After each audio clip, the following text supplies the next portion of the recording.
Disclaimer: the information and education material contained herein is meant to promote the general understanding and dialogue of Gans processing.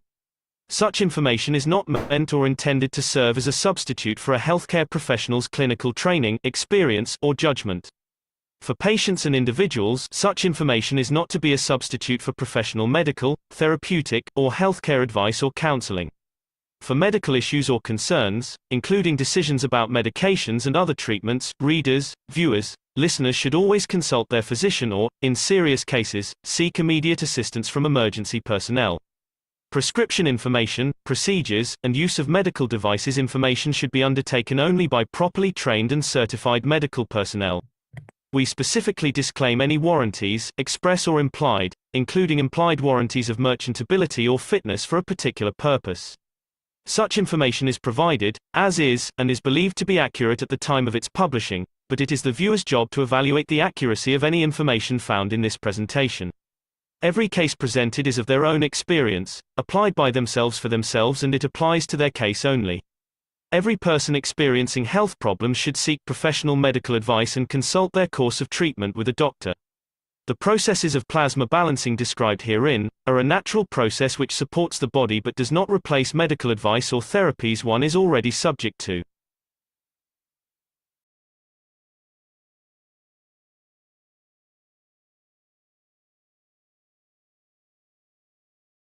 Disclaimer: the information and education material contained herein is meant to promote the general understanding and dialogue of Gans processing. Plasma balancing described Such herein information are is a not natural meant or intended to serve as a substitute for a healthcare professional's clinical training,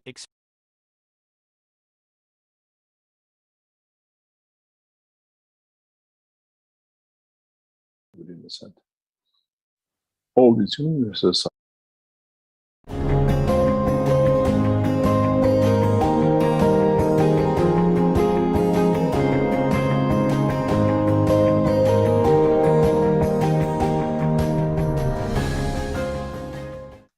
as many planets and moons and whatever rotate around the sun.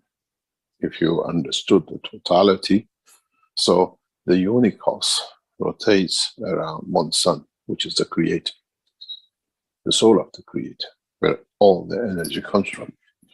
When you look at the drawing of the unicos, especially on the back of the third book, the center point is the creator.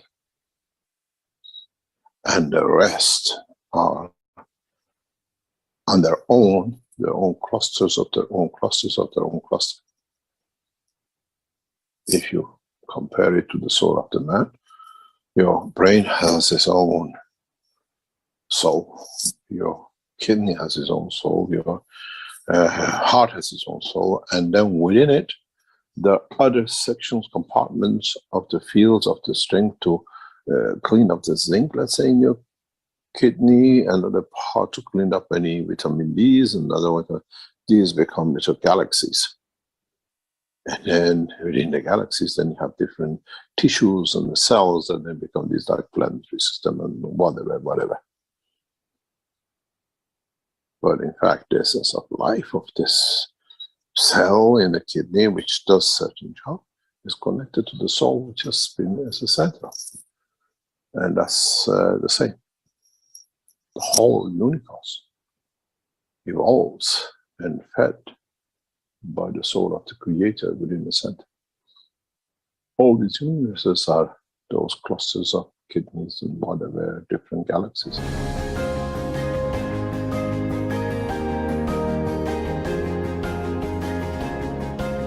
You are a creator. When you're a mother, you're a creator of that child.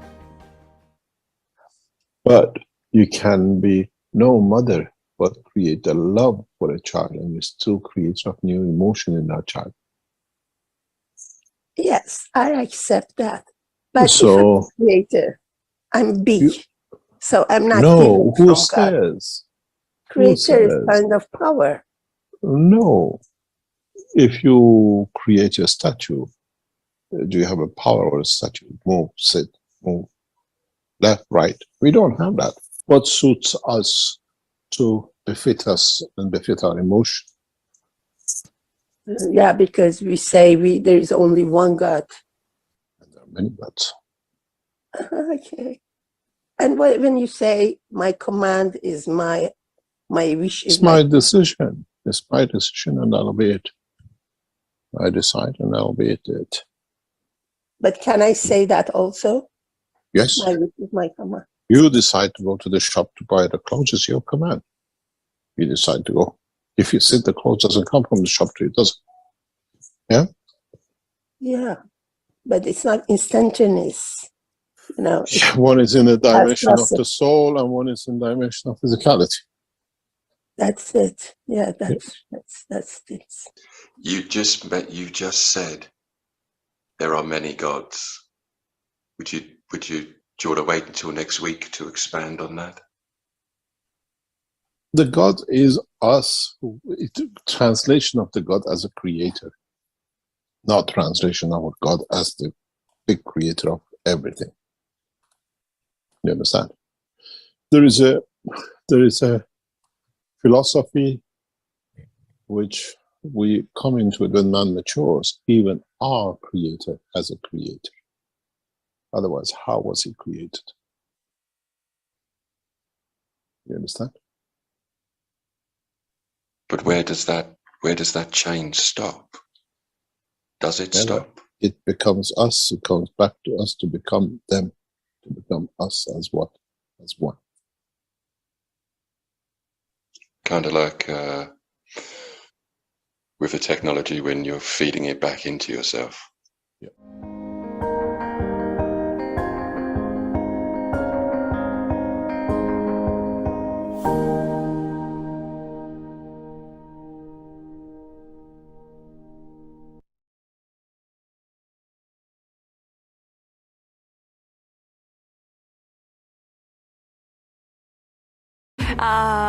Why a podcast for me?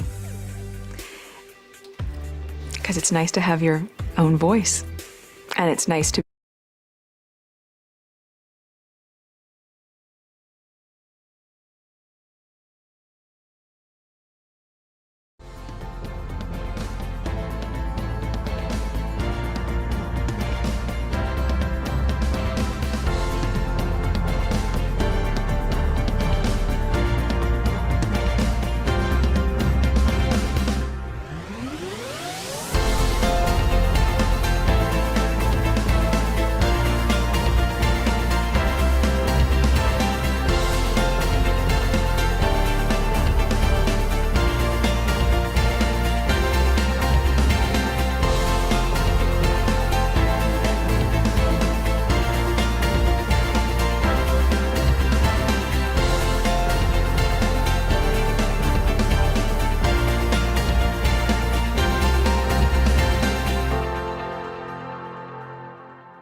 Hello, everyone, and welcome to the 447th Knowledge Seekers Workshop here on Thursday, August 25th, 2022. This is a broadcast of the Keshe Foundation Spaceship Institute Education Department and part of the public teachings in English. My name is Rick Crammond, and I'll be host today, once again, in these weekly Knowledge Seekers Workshops. And once again, we have the pleasure of being joined by Mr. Mehran Keshe of the Keshe Foundation, who will be delivering today's teaching and information. Hello, Mr. Keshe. Are you ready to begin today? Yes. Good morning, good day to you, as usual. Wherever and whenever you listen to this series of Knowledge Seekers, Keshe Foundation Spaceship Institute, sharing knowledge with each other and amongst each other, and maybe sooner than we think.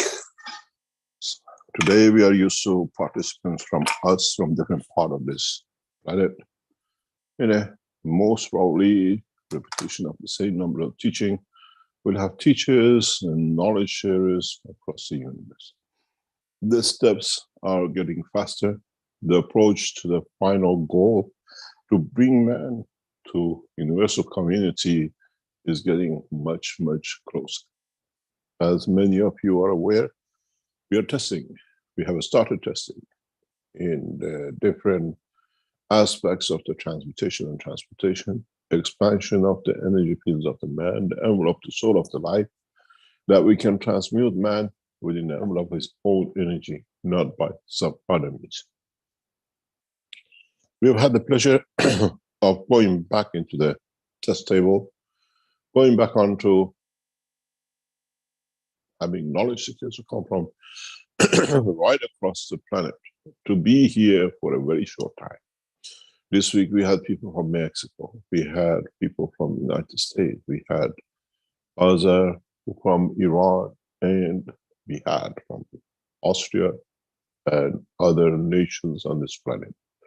We had the first, what we call man of color from the United States, who came for one day just to leave the fingerprint of Africa on the system. We're getting closer to the point that we'll come to understand the totality.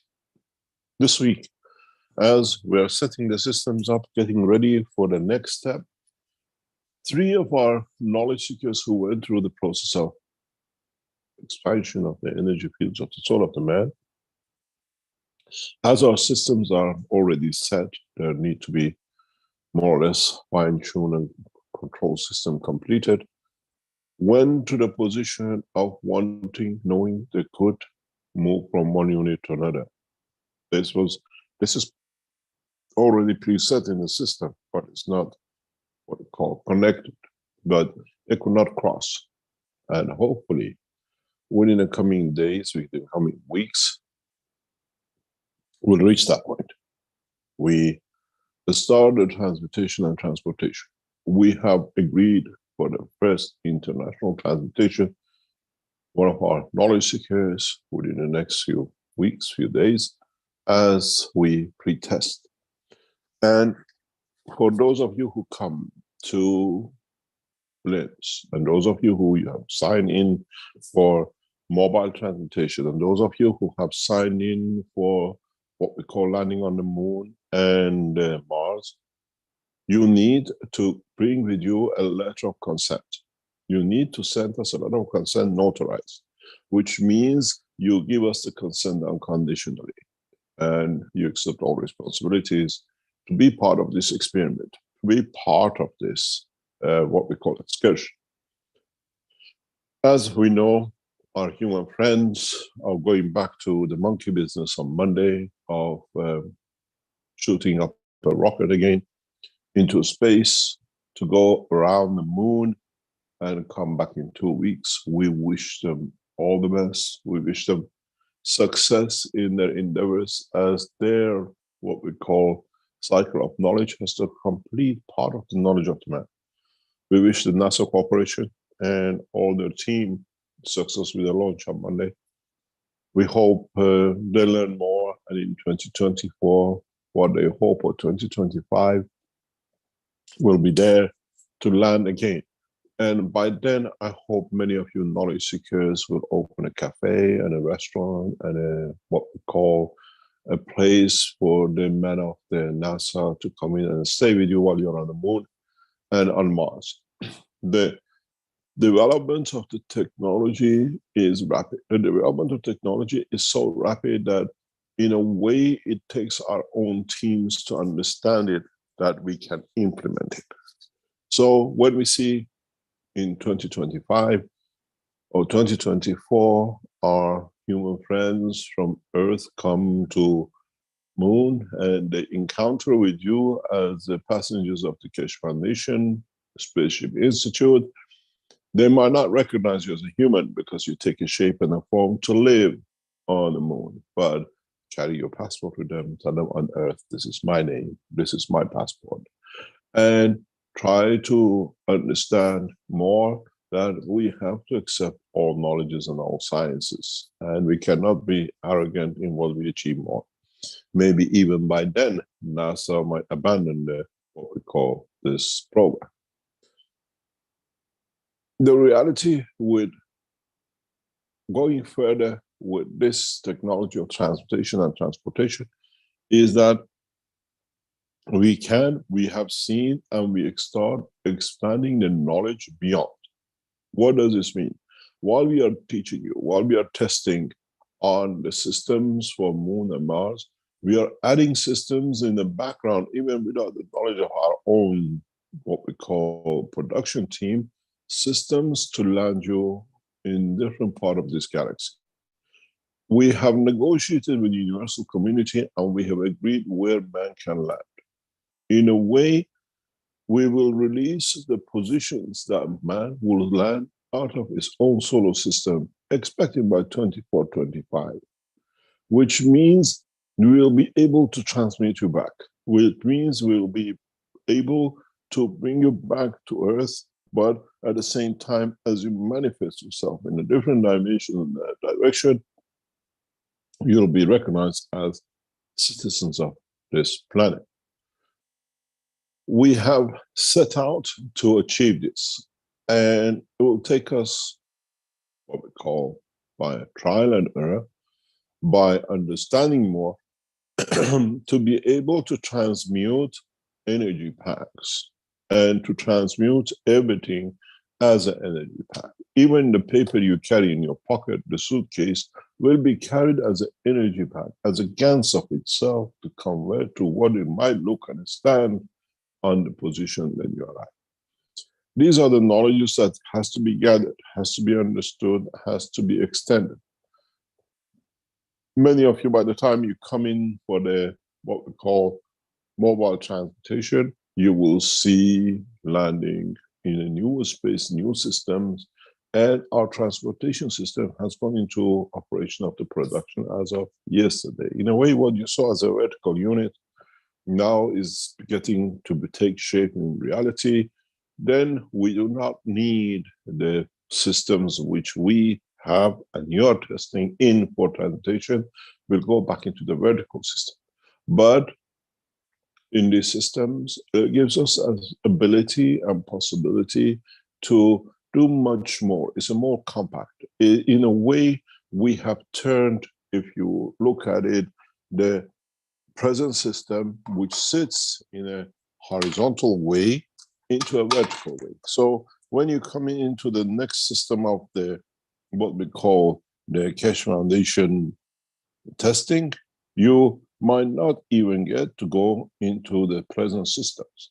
You'll be transmuted through the new vertical system, which is getting built and will be done. The beauty with this is that allows us more capability. We came from the big units and then to these, and in a short while, you will see many of these, like a telephone kiosks around the place, people going to transmute. As I said to one of our knowledge seekers in the past few hours, please bring your passport, carry it with you, that when you land, we have to authorize, we have to inform the authorities in Austria and the country you go to, you are in a position to transmute. If they accept you for us to transmute, we cannot break law. And please, those of you who sign to be on the mobile transportation, those of you who come from the system to be done transmutation in the Lynn Center, and those of you who have signed for the Moon and Mars mission, please carry a letter of consent and a passport with you. We need that, otherwise we will not do it. It has to be notarized, that is not by somebody just written. The whole structure of the change is understanding more about the field, understanding the reality, and in a way, moving away from a lot of dogmas which we have created in the world of science for ourselves, and but not understanding the totality, we have created more mess with this. One of the things which we as knowledge seekers look in and understand more better than most of the physicists around the world is that in what we call, we go forward with the next step in what we want to do, what we want to add, and how we want to add things in. What does this mean? This means that at the present time, the present world of physics has a big problem with magnetic fields. We say we see fields bending near stars when there is a huge magnetic field. Otherwise, the magnetic field or light, which another shape or form of it, moves on a straight line. This is absolute hypocrisy. Because it'll come to you to understand from the beginning of it, how we got muddled up with this hypocrisy is that we draw our galaxies like this. We see our galaxies as a flat fields. How do they become like this? How does our solar system has an oval shape? Where does the fields bend?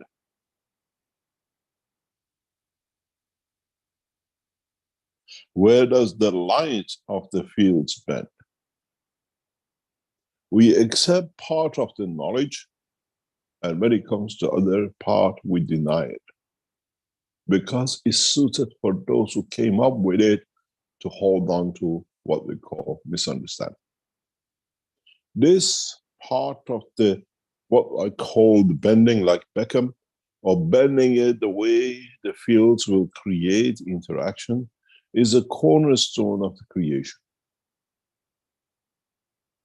When you create a stronger field interacting with a weaker field in any direction, you create the what we call deviation.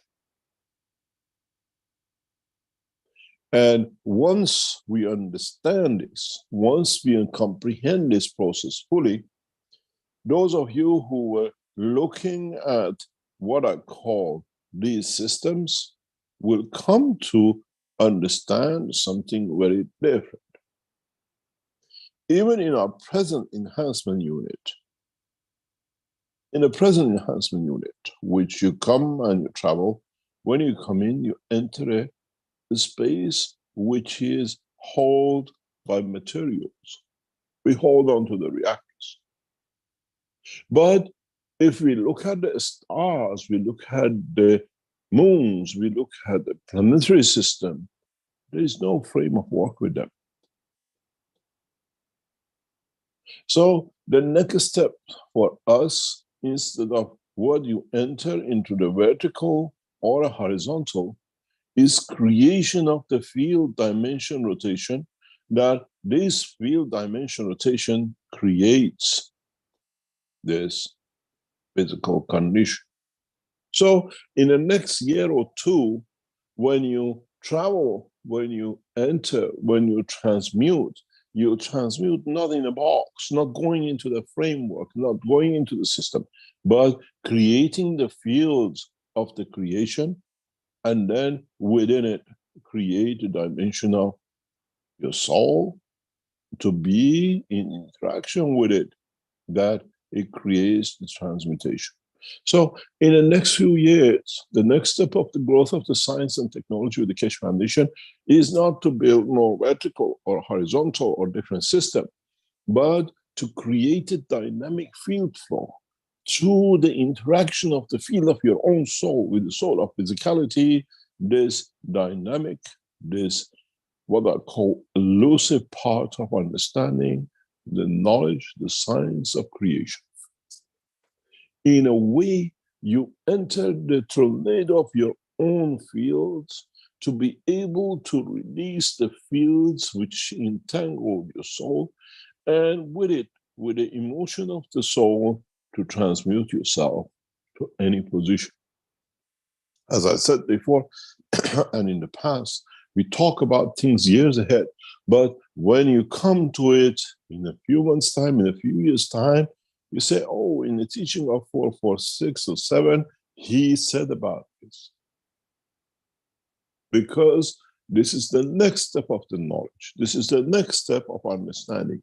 And what we have done, what we set you up to do is, when you come to the what we call lens flight zone, flight center. At the moment, you have two systems here and here. We have a stand in the middle with some chairs. We ask some people if they want to be. The old, what I call dinosaur system, historical chairs are still there. But what we'll add to it in a coming time, there will be two systems here, which this will allow us to create that tornado.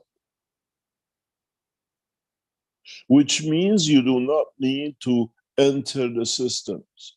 You enter the field forces, that your body now goes into the enhancement system and you sit under what I call the helmet flight system, which are these in these corners, and then you see the expansion. In a new way, in the way that we are developing, that slowly everybody understands the process, you enter the room and the creation of the tornado of the fields of your own soul and the soul of physicality will release your soul to be free from the shackles of physicality, and then you travel. In a way, in a very short time, in a very, very short time, there is no need for these systems. And once you learn how to walk, you can run, you can dance, and you can dance the whole of the universe through the dimension of the soul, understanding the bending of the fields of the universe into where you want to be. Transportation through interaction of the fields of the body of the man is one of the most powerful systems that man will come to understand and do. Then what happens to the soul when it travels? When you land in one solar system, you'll become part of one. When you land in another, you become another. It's the same as the fields of the soul of the Creator. As he expands, as it enters the atmosphere, the condition of the Milky Way and the solar system, and then the planetary Earth, it creates the life of man. What happened if the same ray goes to the same galaxy, to the same solar system, but this time on Mars? What would the life be? So, in a way, the soul of the man will become to behave the same as the soul of the Creator. But this time, as the soul of the man, you have the decision. You become the captain of your own soul. So, when you come to us in Linz in the next few weeks, as these new systems are getting developed, they're totally, very much the same, but totally different in the structure of the fields. We are preparing you for understanding for the release of that tornado. That you do not need a vertical system. You do not need a horizontal system. You do not need to do much. In a very soon, sooner than you think, will bring you as the knowledge seekers to collectively to interact during the teachings with the soul of the world leaders. The way I did a few weeks ago, going through the teaching of Rick, this time we come to you through some of the teachings, and collectively we interact with the soul of our leaders to abandon wars, to elevate their souls, as we did before, and we left it to the Universal Council and the Earth Council and the, what we call the core team, to elevate the soul of the all leaders. Now we will do collectively. In a way, collectively, we will interact, understanding the what we call transmutation of the fields of a collective human race. The peaceful knowledge seekers will bring peace to our world leaders. We will bring collectively an end to war. If you understand the purpose and the position of this technology the way we have to do it. We were planning to do this today, but for some reasons we will let it go for a while. But in a very short time, in some of the teachings, we'll call upon you to join as one soul, to elevate the soul of our world leaders and walk away from every conflict and prepare man for the next step to become man of the universe, to become a member of the universal community. The reason I abandoned it today is because soul of many of our knowledge seekers are not ready for that transportation, for that elevation, as we have to collectively to be the same. In a way, we are ready to change the mankind. In a way, collectively, as we've seen those who came to the system and they felt they wanted to go to the other system, then they want to go to the moon, and they've been there. We had a gentleman yesterday who his purpose was to see the Christ, and he felt the field of emotion. We had another person for another desire. So if your desires are there and are met and changes you, now it's time to change the rest. Then becomes our collective desire to bring that. It becomes, through the knowledge and the technology we have, a collective desire. As many of you around the world are together, we cross the souls of the world leaders from Australia to China, from South America to United States and Canada and Northern Europe, in Iran and the West. In a way, we become that envelope of love. In a way, we bring that change through by understanding the fields of the universe can be bent and elevated, and the light of the Creator does not travel on a straight line. It bends in every direction to create a just, beautiful creation. So even man, in his physics, has made a bigger mistake by denying the truth about his own creator.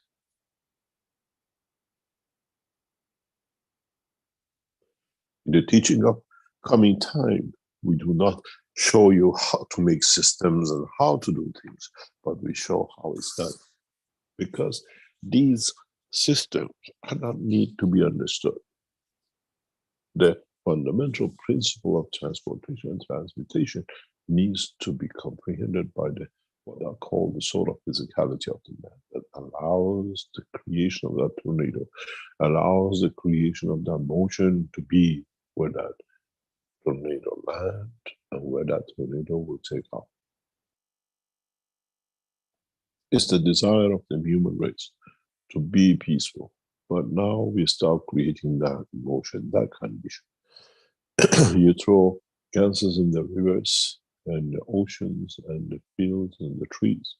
Now, collective soul of the knowledge seekers becomes that Gans, that field that elevates the soul of the mankind. This is why we ask you to come in as many as you can. We had this week a man from Australia. We had people from Asia. We had people from Africa. We have reached people from Brazil and North America. And so the collective net of the evolution of what we call creating the life of the peaceful man on this planet, for us this week became complete. It was interesting to have an Australian and a man in the color of the skin of the black to be at the same time in the flight zone, in the same room. In beginning where he came, and in end where he ended in Australia. The two dimensions of the expansion of the physicality of the man starting from Central Africa to the end last point of Australia and America. Same day, same time, going through the same process. In a way, we brought an end to the completion of all what we call travels of the physical dimension of the man. And now it's time to bring the soul of these physicalities to the dimension of travel to the depth of the space and time. In the next few weeks, we have tested this before. If you remember, when we had the Italians with us, we told them to sit in the middle. Don't when you come out of the system. And they came and they had a party. That was a prelude to see how we interact with souls collectively. Now, the next step is when the Italians or the Germans or whoever comes in a very short time, you do not need to go into the system. But the system allows to create that, what I call the tornado, within the system, within the structure of your soul. These systems are not all equal. And The way they set up, they will create a rotation of dimension. And in a way, the way in the units we interact with your soul with our system, now your soul within this room will interact with the field. In a way, you become part of the field. Your soul become part of the field and part of the condition. And then you will transmute much, much easier. Now you understand why we set up the enhancement units in this the way we have done. Now you understand what is the next step. Very soon, we announce the collective transmutation as a group. Let's say you're in Tehran, 4 or 10 of you, we transmit you directly into links 4 or 10. In a short time, we will ask for you for 3 things as our system is getting set up. Those of you who go from transmutation by the mobile system, we need your GPS and we need your altitude, precisely. Don't guess your altitude because you might end up 2 meters away from the ground. It's a long way to fall. We want the space about 50 centimeters from the ground level. That when you fall, the fall is land is soft. If we don't stand up on your position. GPS for us is important to be able to position you the way it is. The condition for those who go beyond Earth, this will be set up directly through the understanding of the interaction of the fields to start with. And then we use the knowledge from the universal community to take you to different positions in galaxy. This is where the interaction of the fields of the work and the knowledge of the man will come in contact and development of what we call universal community, how to guide you to where they've been and how you can go, even though they do not have the knowledge for transportation of souls and physicality. As I said, the knowledge is growing rapidly. We cannot stop, we will not stop. We still carry on with developing the man's need today with the gas, electricity, the food and the rest. But on the other hand, as a multiple, multifaceted organization, the space technology will still carry on in a very rapid way. Those of you who have signed in for any of the systems, for mobile, for moon, for Mars, we soon offer you intergalaxy, what we call another position on this in this galaxy to travel. We will go through the same process, the same understanding, the same what we call transmutation and transportation. Many of you have just signed in. 3 days, if you have not completed your signing, your order will be cancelled. So we see a lot of people just making orders. Oh, I made an order. Your order within 3 days is cancelled. It is not confirmed and completed. The same is with the moon landing. The same is with the Mars landing. The same is with all your orders for your generators. 3 days, if it's not paid, I'll pay when I come, I collect, has no meaning for us. It has to be complete that we can complete our process. Everything has to be that we understand is not temperamental at the moment, but it's a conscious decision of the change. In the coming weeks, when we understand and when we bring you the position of the transmutation, we will be able to transmute you in any level, in any shape or creatures you like to come back into. You always wanted to see how a cat lives. Now, with the systems to be brought up, you can live that level of life. To see what you do wrong with your animals, to see how man has been doing wrong to them and what gives them pleasure. You want to see how the stone feels in the river and how a fish travels in the oceans. Now the transmutation is not just you as a man, the same, the transmutation you can choose as anything. It's the limitation of your own desire. The way You took off and you landed on moon and became man of moon. Now, through the essence of the soul of physicality, you can do to become the animal you love. To see what you've done with it. You do not become the cat, but you come to see the life and the desire, the same as you go to China and never spoke Chinese, don't look Chinese. Now you look Chinese, speak Chinese, but inside your soul of physicality, you know, I'm English, I speak English, but how come my words coming out as Chinese and understand everything? It's the same way.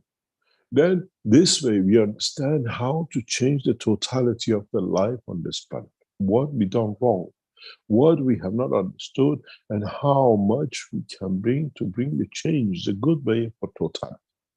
It's the responsibility of the man to keep this planet is safe and correct. It's the responsibility of the soul of the man to understand the soul of the life on this planet too. Well, up to now, we were not aware of it. As I always say, now we are aware of it, we are responsible for it. We have to be.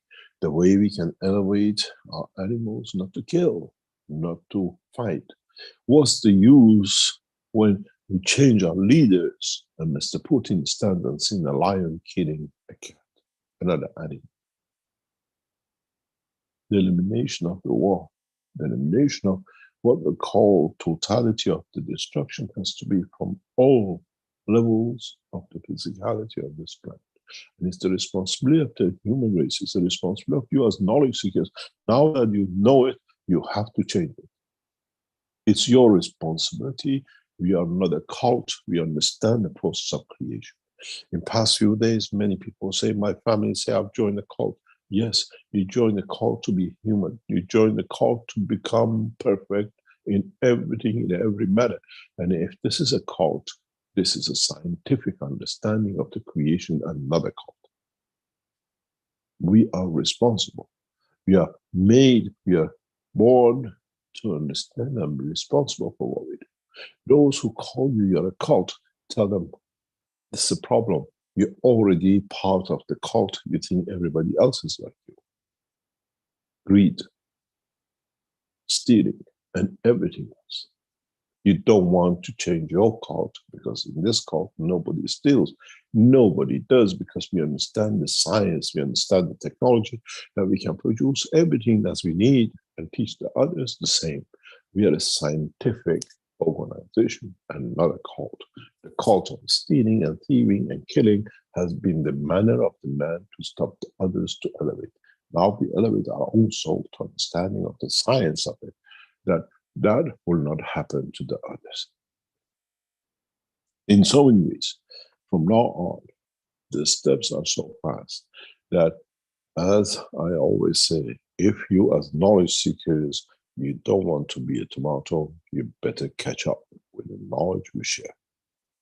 With the knowledge we dispense to you in a very soft way that it could be understood from the layman on the street to a professor of physics in what I call MIT. Even though what I call a farmer in Africa understands more than a professor, because there are no barriers of limitation of elements in his knowledge and gaining the knowledge. In the process of the teaching of and what I call development, we have changed our course that we do not sit here and tell you connect this with this. We create a condition that through the work of it, you understand this is what needs to be done through the soul. We stop teaching of the physical condition of making the magraphs, connect this, connect that. Now we create a condition of the teaching your soul, which is much easier and much more profound. And in that way, I'm sorry, there are no magraphs for the brain for you to make because your brain is already a magraph itself. You have to understand how it works. You have to understand how it interacts. In this process, we have no choice but to rapidly extend the knowledge. This week, we have offered the same knowledge to world-leading governments and organizations to bring that next step forward. We have opened, as we did during the crisis in Italy, we opened the factory of the Keshe Foundation and the knowledge seekers to help with the disaster in Italy, as many of you remember. We became part of the organization of what we call civil defense of it. To the same manner and the same way, this week we have offered the Keshe Foundation knowledge and technology to the IEA, Atomic Energy Authorities in Vienna, that our technology can be used effectively and all our systems and knowledge seekers available to support if one of the reactors in Ukraine goes wrong and we see a disaster.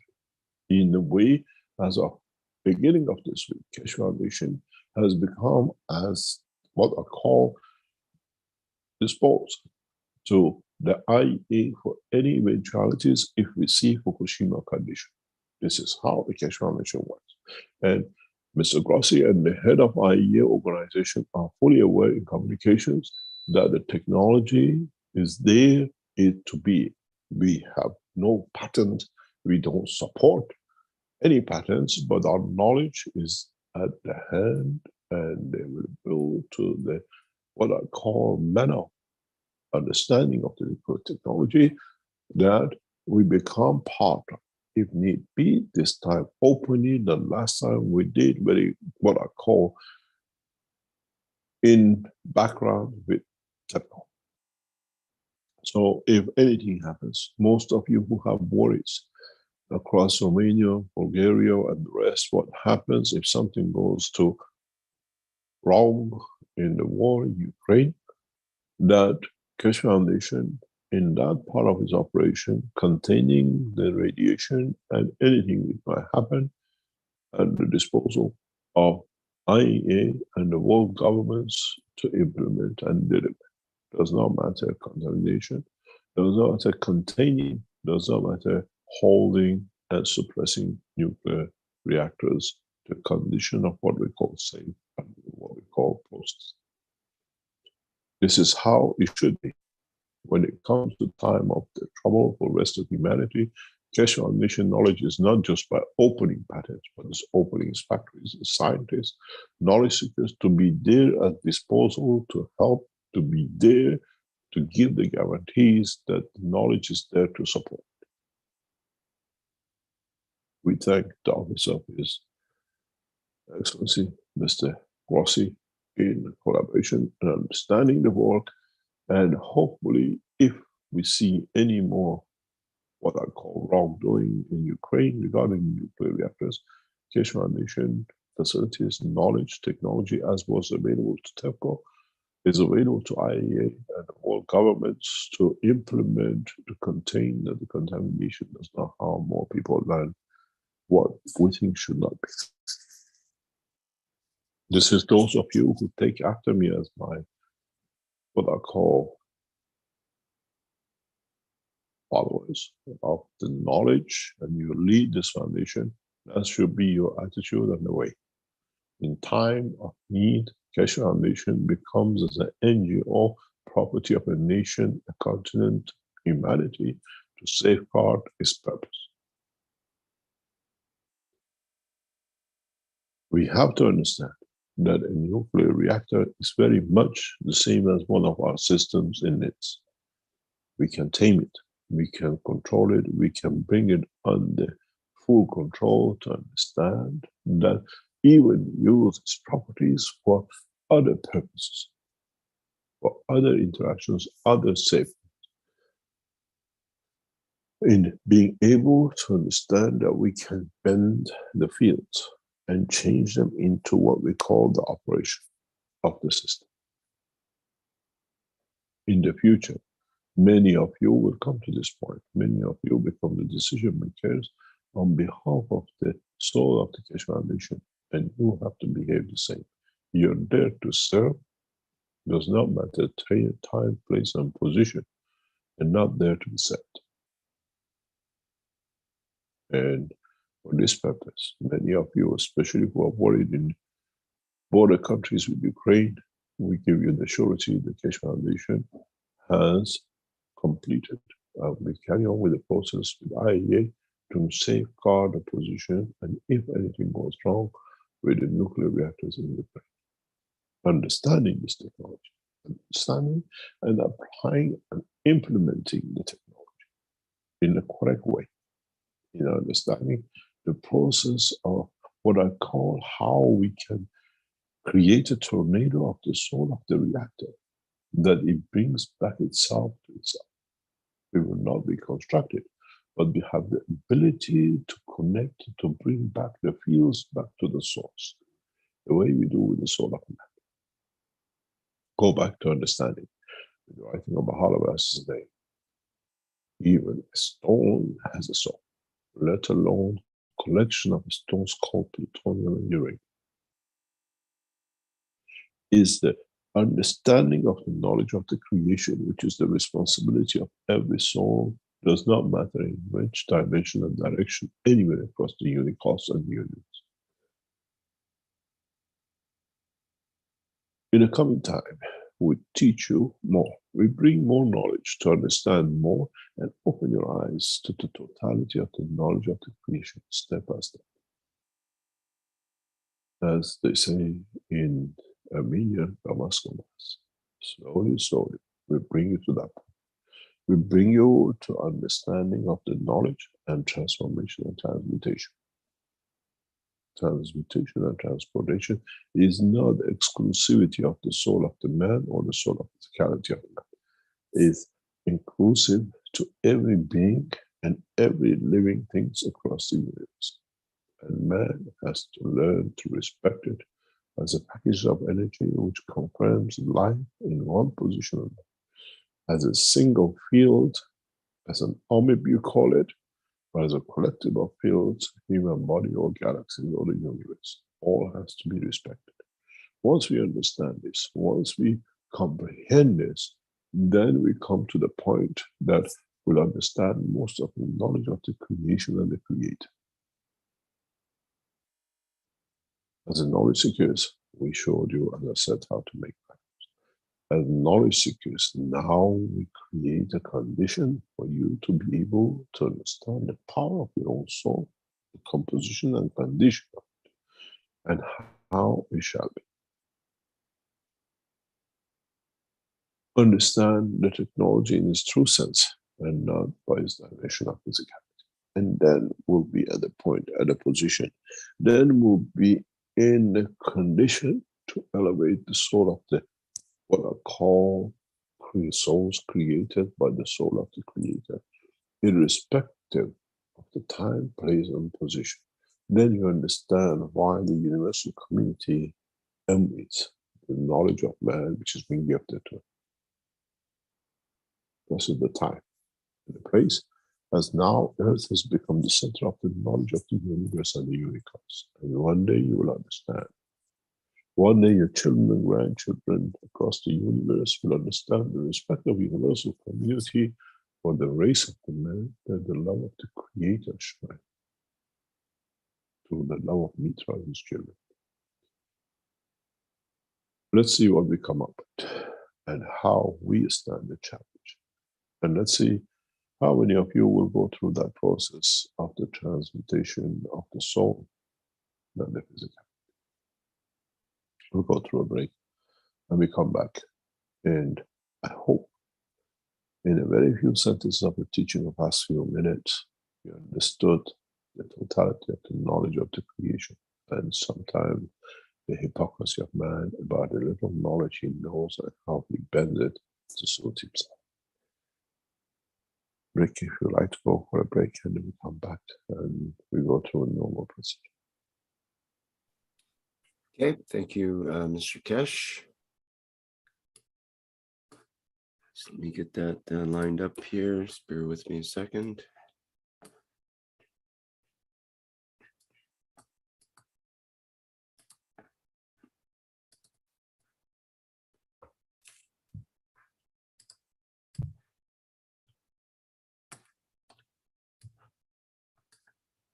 Okay, this is the 447th Knowledge Seekers Workshop on Thursday, August 25th, 2022. We'll take a few minutes for some commercial ads here from the Keshe Foundation and be back shortly.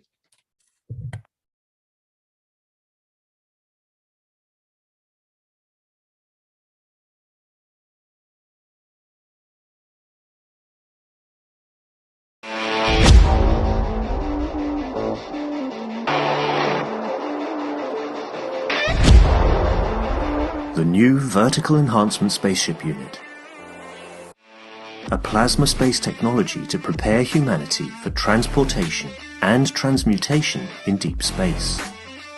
Essential processes are embedded to prevent mutations and psychosomatic conditions during deep space travel. This new system is designed to support upper body conditions, especially of the lungs and intestines, and can be targeted specifically for each organ. When inside the Vertical Enhancement Spaceship Unit, the body experiences balance in totality, enabling it to correct and rebalance all the fields within itself.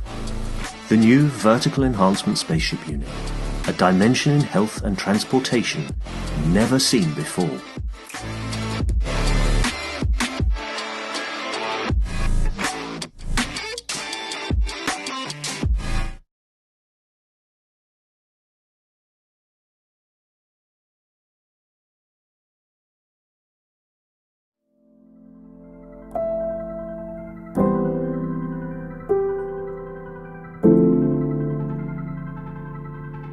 The revolutionary new Flight Enhancement Spaceship Unit is due to be launched in June 2022, and in the same year is expected to fly passengers into space, to the moon and beyond for a day or even several days at a time.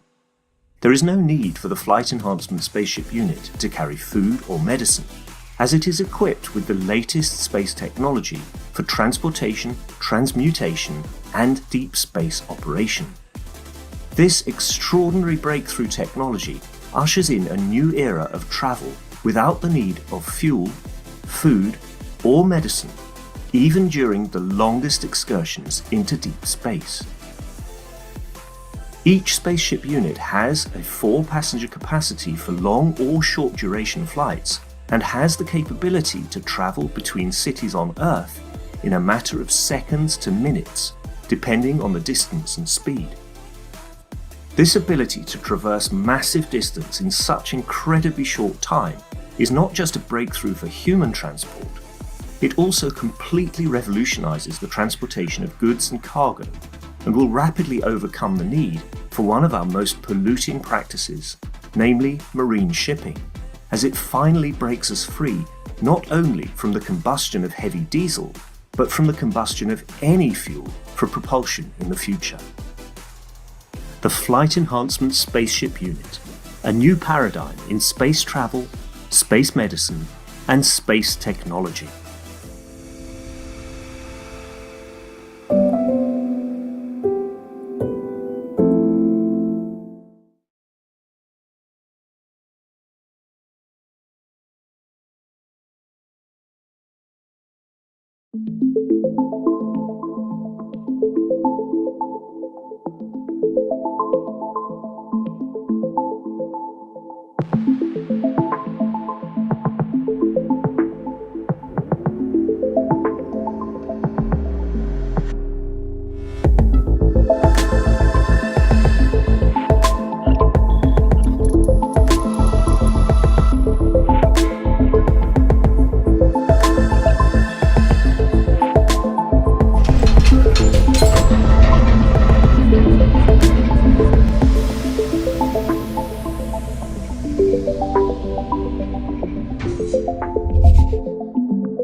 Okay, welcome back everyone to the 447th Knowledge Seekers Workshop here, the second half. Mr. Keshe, are you there? I thought maybe we could start with a tribute to... Yes, just 1 second. I have to get my earphone. Yes, I'm back. There is a...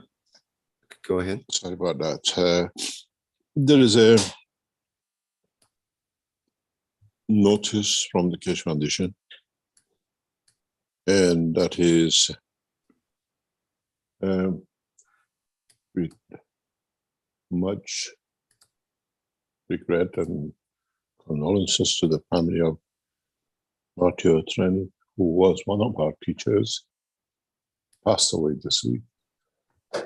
And the Keshe Foundation will run a memorial as usual we do for our people, hopefully next week. We offer our condolences to all his teachers and all his students. And we carry a good memory with him, as he was one of those teachers who had his own way of teaching and his own way of sharing knowledge.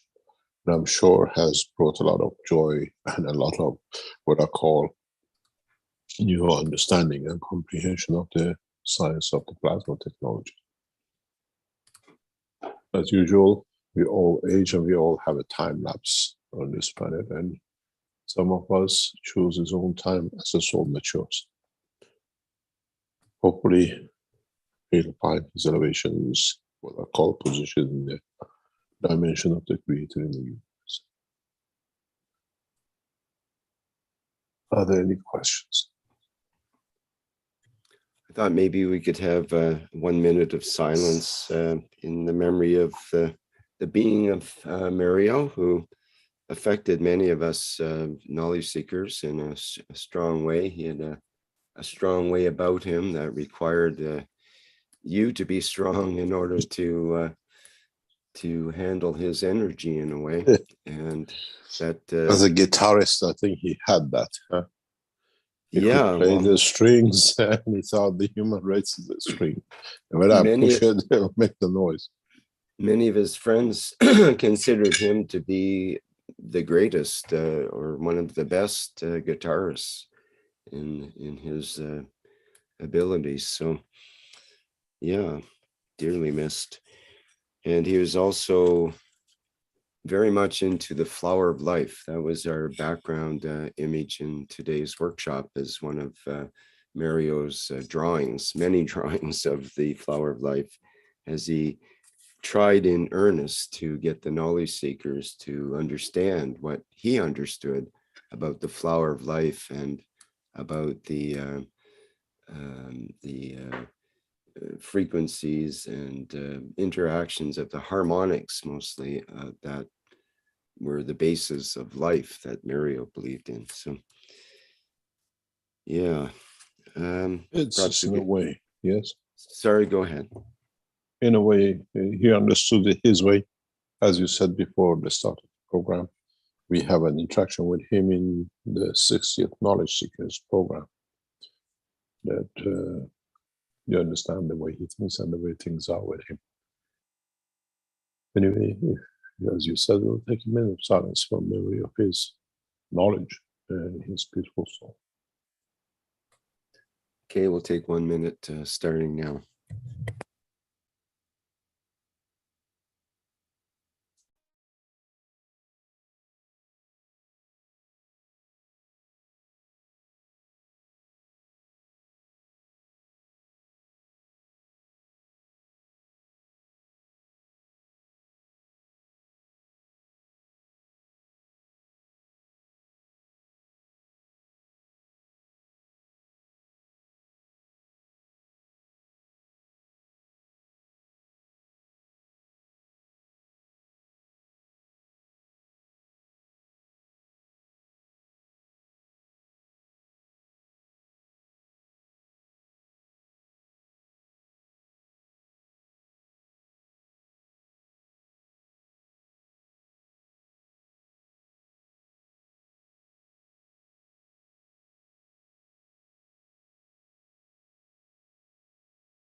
Okay, we can carry on with the workshop now, Mr. Keshe. Thank you.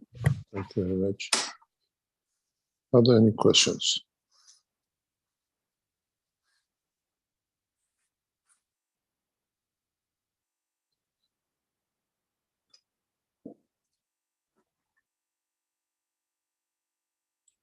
Do we have any questions anyway?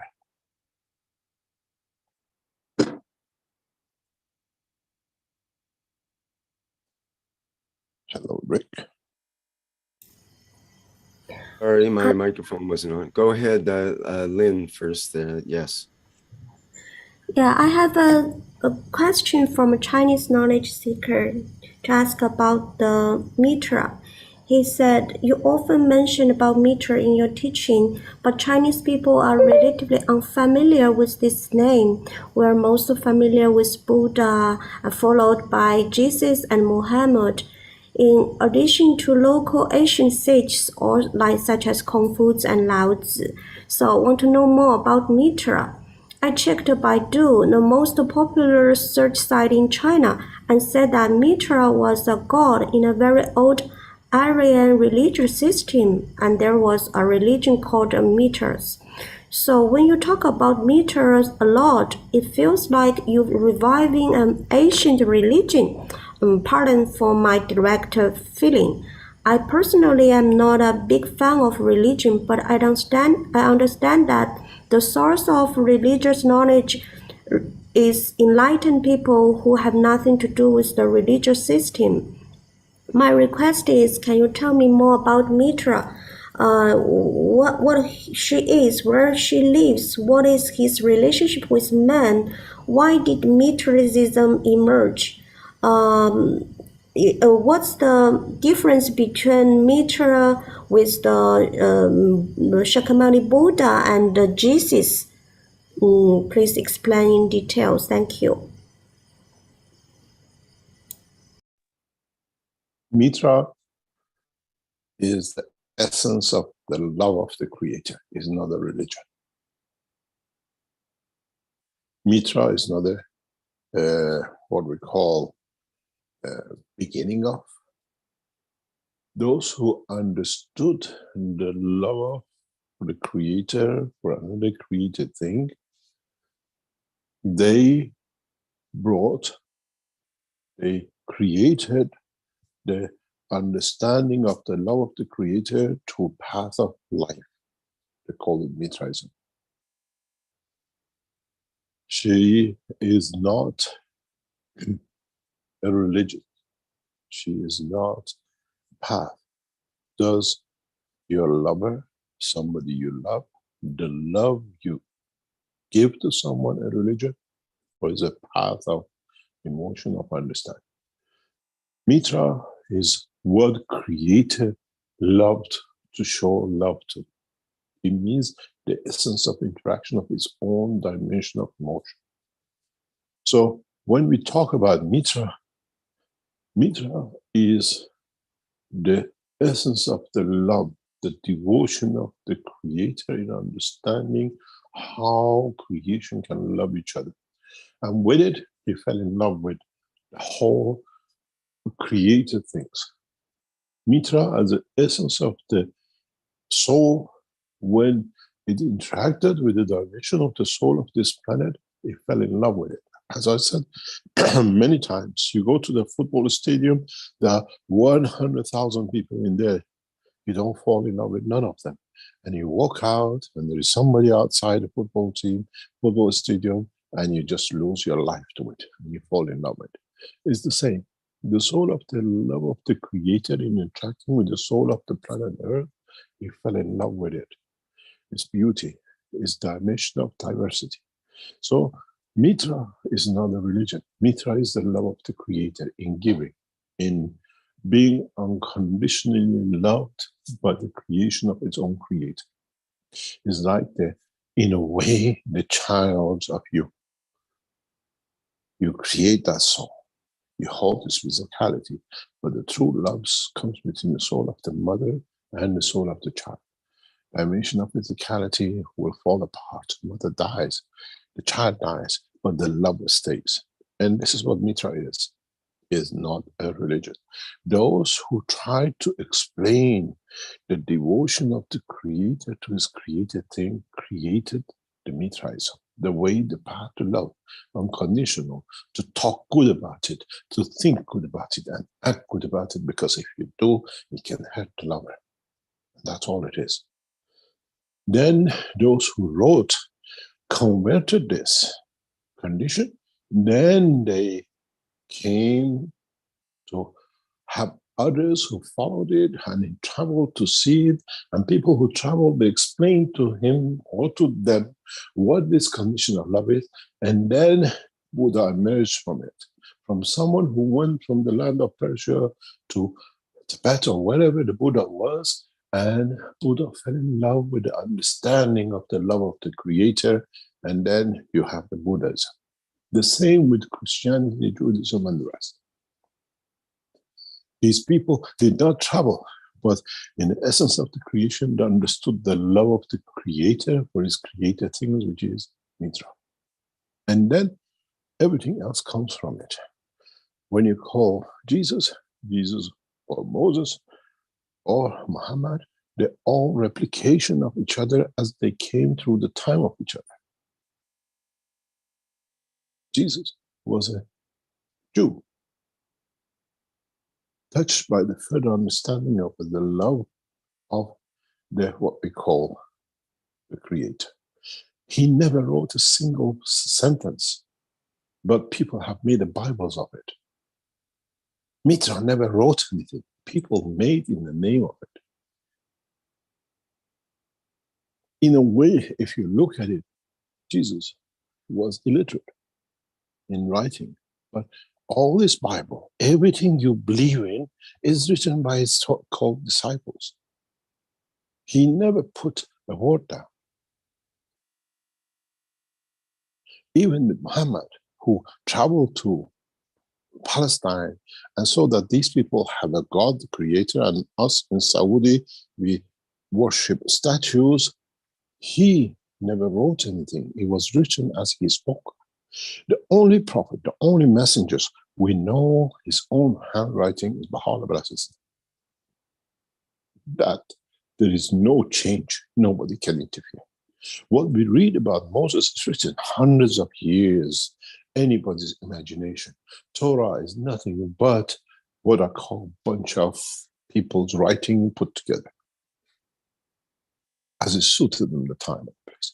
Mitra never wrote. They didn't. The Mitra is the emotion of the feeling of the soul of the Creator. And nothing else. It's not a religion. It's like when you fall in love with someone, what do you write about him or her? And it could be totally not what he or her is, but it's into your eye, your understanding of what it is. So when you talk about Mitra, you talk about the love, the devotion, the detachment, and what I call embodiment of the true essence of the Creator to his created, what we call Mitra. And so don't count as a religion. If love to you is a religion, so Mitra is to God. Any other question?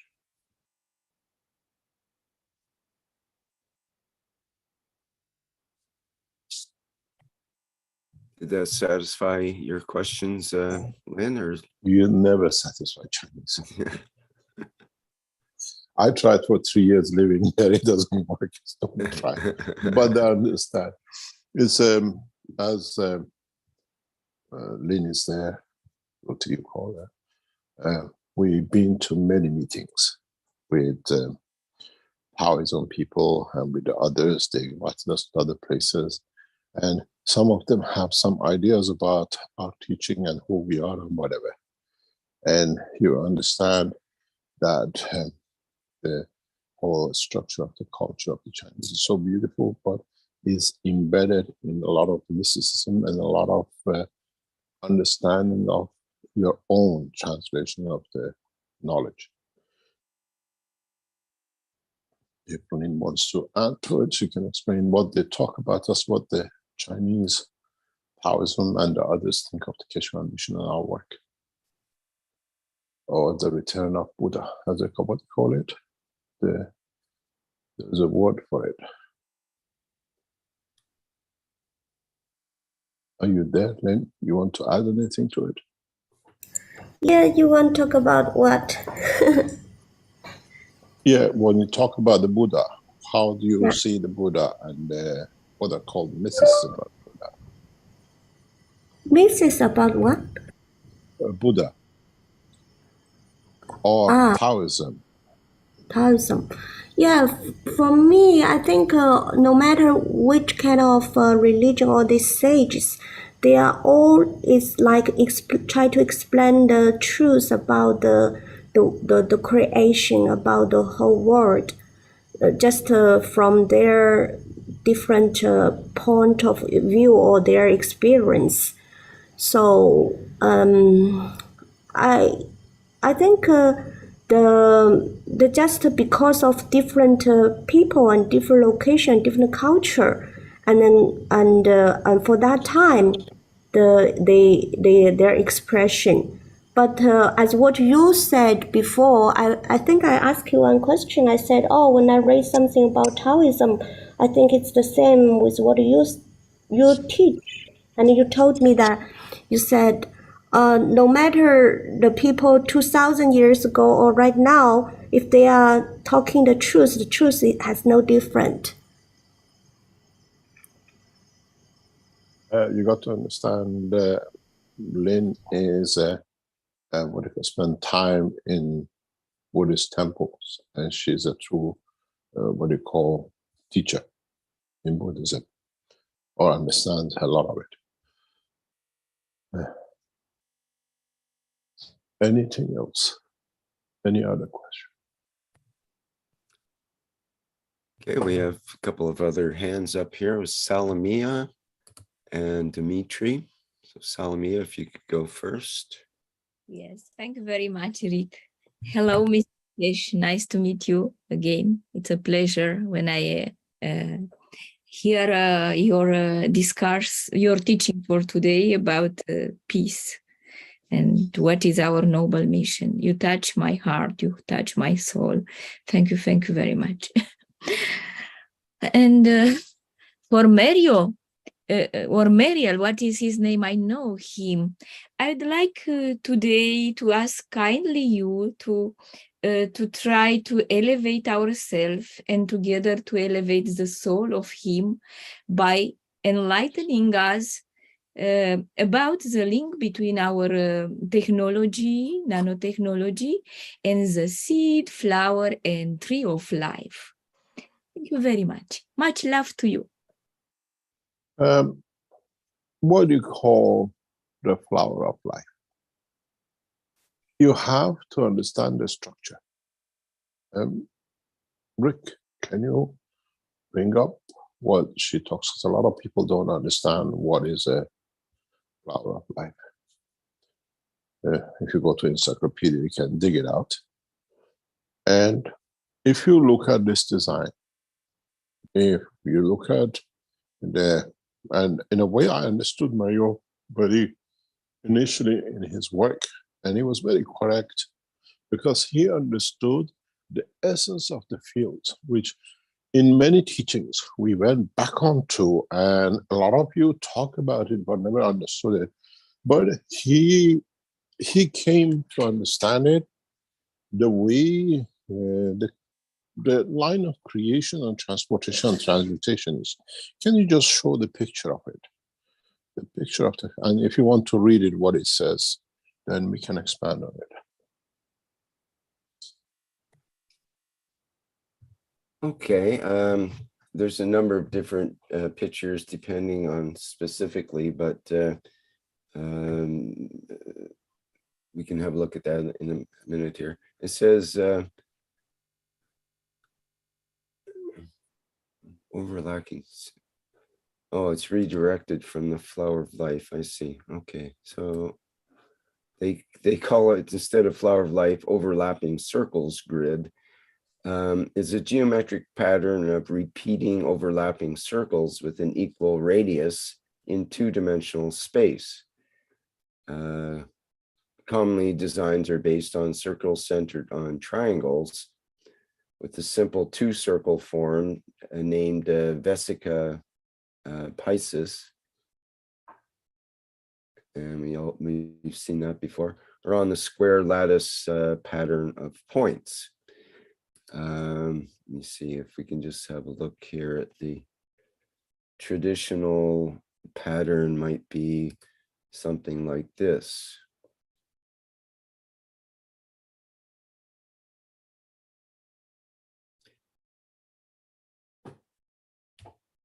So Mario drew a number of diagrams that were similar to this, and showing the way the octave works, actually.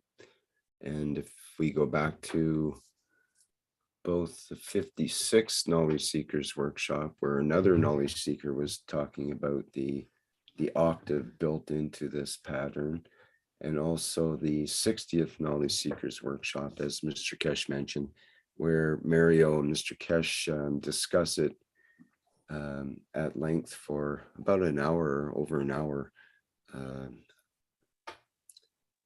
If you look at something very straightforward with this picture, Mario understood it, and a lot of knowledge seekers have a problem to understand it, is look at the points. If you want, sorry about this one, I have one mistake here. If I take this out and put this back in here, and then you will understand what Mario understood, and a lot of you have a problem, or a lot of people have a problem about this flower fly.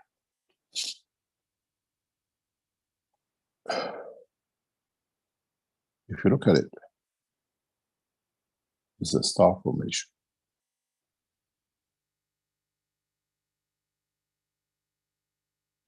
Is the essence of the motion of magnetic field. And when you have a combination of the two of these, which, if you understand it or you can see it, is these 2 points with the same center, this creates the dynamic motion between all, which is the essence of the creation. This is why this flower of life is life, because in itself creates interaction, and within itself it has a common point with the other points to create another cycle of life.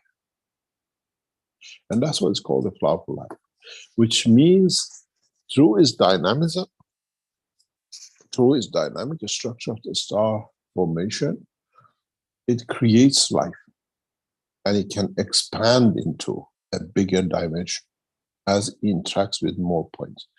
We have an animal which works on this basis, but they never understood it. Go and look at the bufferfish. Rick, if you can go to encyclopedia and bring the skeleton of the bufferfish, what we call a blowfish. Bufferfish has a very much loose but very much contained structure of the what we call flower of life. And that is why it can expand. It can blow itself up and reduce itself. It's like a cycle of life. You can expand it to any dimension and has no limitation.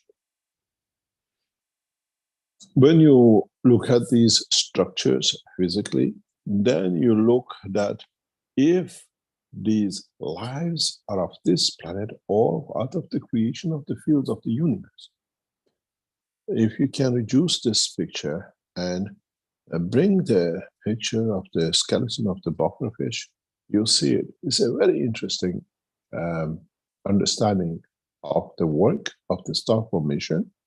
And in loose connection in the field structure, the fish uses the muscle tissue to hold, to contain the flower of life. And it's amazing how creation adapts itself into these conditions and to these positions. I see your arrows moving. Are you still searching for bufferfish? Pufferfish is there, it pops itself up to what we call, that's the one. If you look at its skeleton, the structure, you understand it's still got a skeleton and how it is positioned. And then you see a lot of similarities. And then in a way, you can see the expansion of the universe by what we call a flower of life. This is a flower of life in the universe, not to physicality and dimension of the matter. Can you show its bone structure? You should have it. Not sure if You have to go to a buffer fish. to bubble fish. Is that what you mean? You know the blowfish, the one if you eat part of the structure of it, it can kill you. The Japanese are good at it.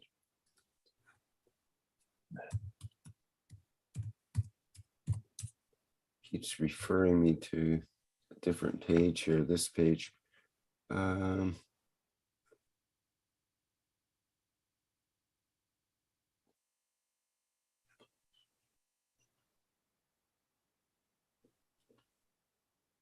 Some refer to it as a bufferfish. But if you look at its skeleton, in places has this ability. The structure is very much loose, like the what you call flower of life, and it is the same shape. Is a combination of the loose bones in a star formation, and it will give you a lot of understanding of the totality of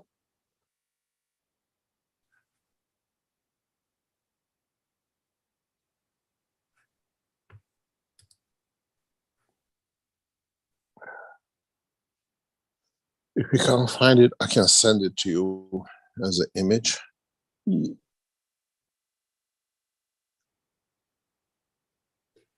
Rick? Yeah, I'm not seeing. It is on this where it's from Wikipedia, so you have no problem in sharing it.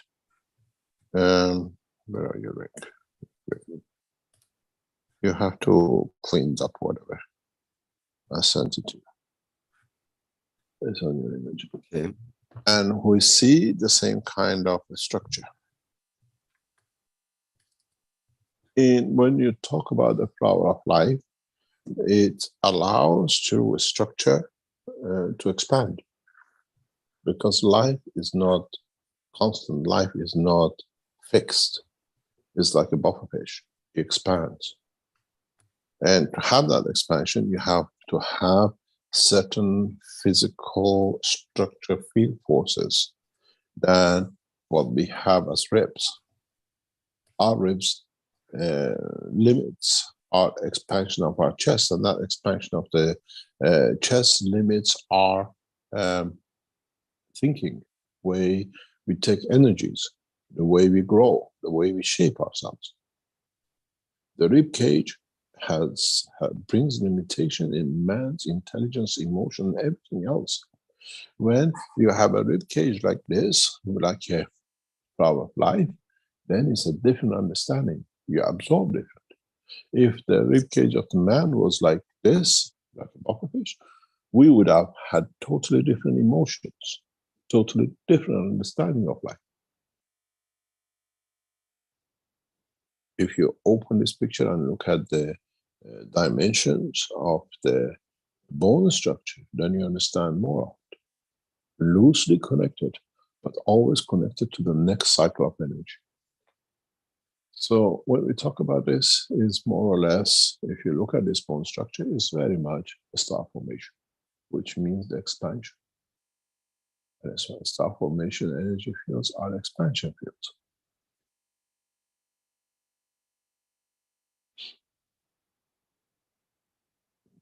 I hope I answered your question. And the tree of life is the same. It's the extension to understanding of them more, but rooted to the base, what we call the base of the tree. In the Persian culture, we make carpets called tree of life. And you always put the tree from the point of the entrance to a building, into a hall, into a house. As you walk in, and you become part of the life of the tree of the family. And that's what it's called, tree of life. Any other question? Thank you very much. Yes, you enlightened everybody and me. Very Thank much. Okay, we have, thank you, Salmia. We have Dimitri next in line here. Thank you, Rick. Firstly, I'd just like to say, with regards to Mario, what a beautiful soul he was. I interacted with him many times in the private teachings years ago. A bit stubborn. Pardon? He was a little bit stubborn. He was very much set in his own ways and his way of thinking. Right. It's interesting what he used to teach. A lot of the stuff that he shared with the group, I comprehended to a certain level and was able to continue the conversation and have a to and fro with him because he literally because I comprehended it. It was I liked what he taught. I really did. A beautiful soul, and I'm sure many of us are looking forward to interacting with that soul again in space in the future. So I have a few questions. They're very small questions. They won't take up much of your time. My first question is related to a discussion we were having in One Nation, One Planet, One Race this week. Now, as we know, we have the soul of the man, the soul of physicality, and the physicality. I know and remember from a long time ago, from having a discussion with you in regards to flight in space and the reduction of, at that time, what I called the soul of consciousness. And you clearly stated it's actually the soul of awareness of the truth. Now, everybody's talking about the soul of the man, the soul of physicality, and the physicality. Where do we put the soul of awareness of the truth into that magnetosphere, please? Explain yourself. I'm sorry? Explain yourself, what you're expecting, what you're looking for.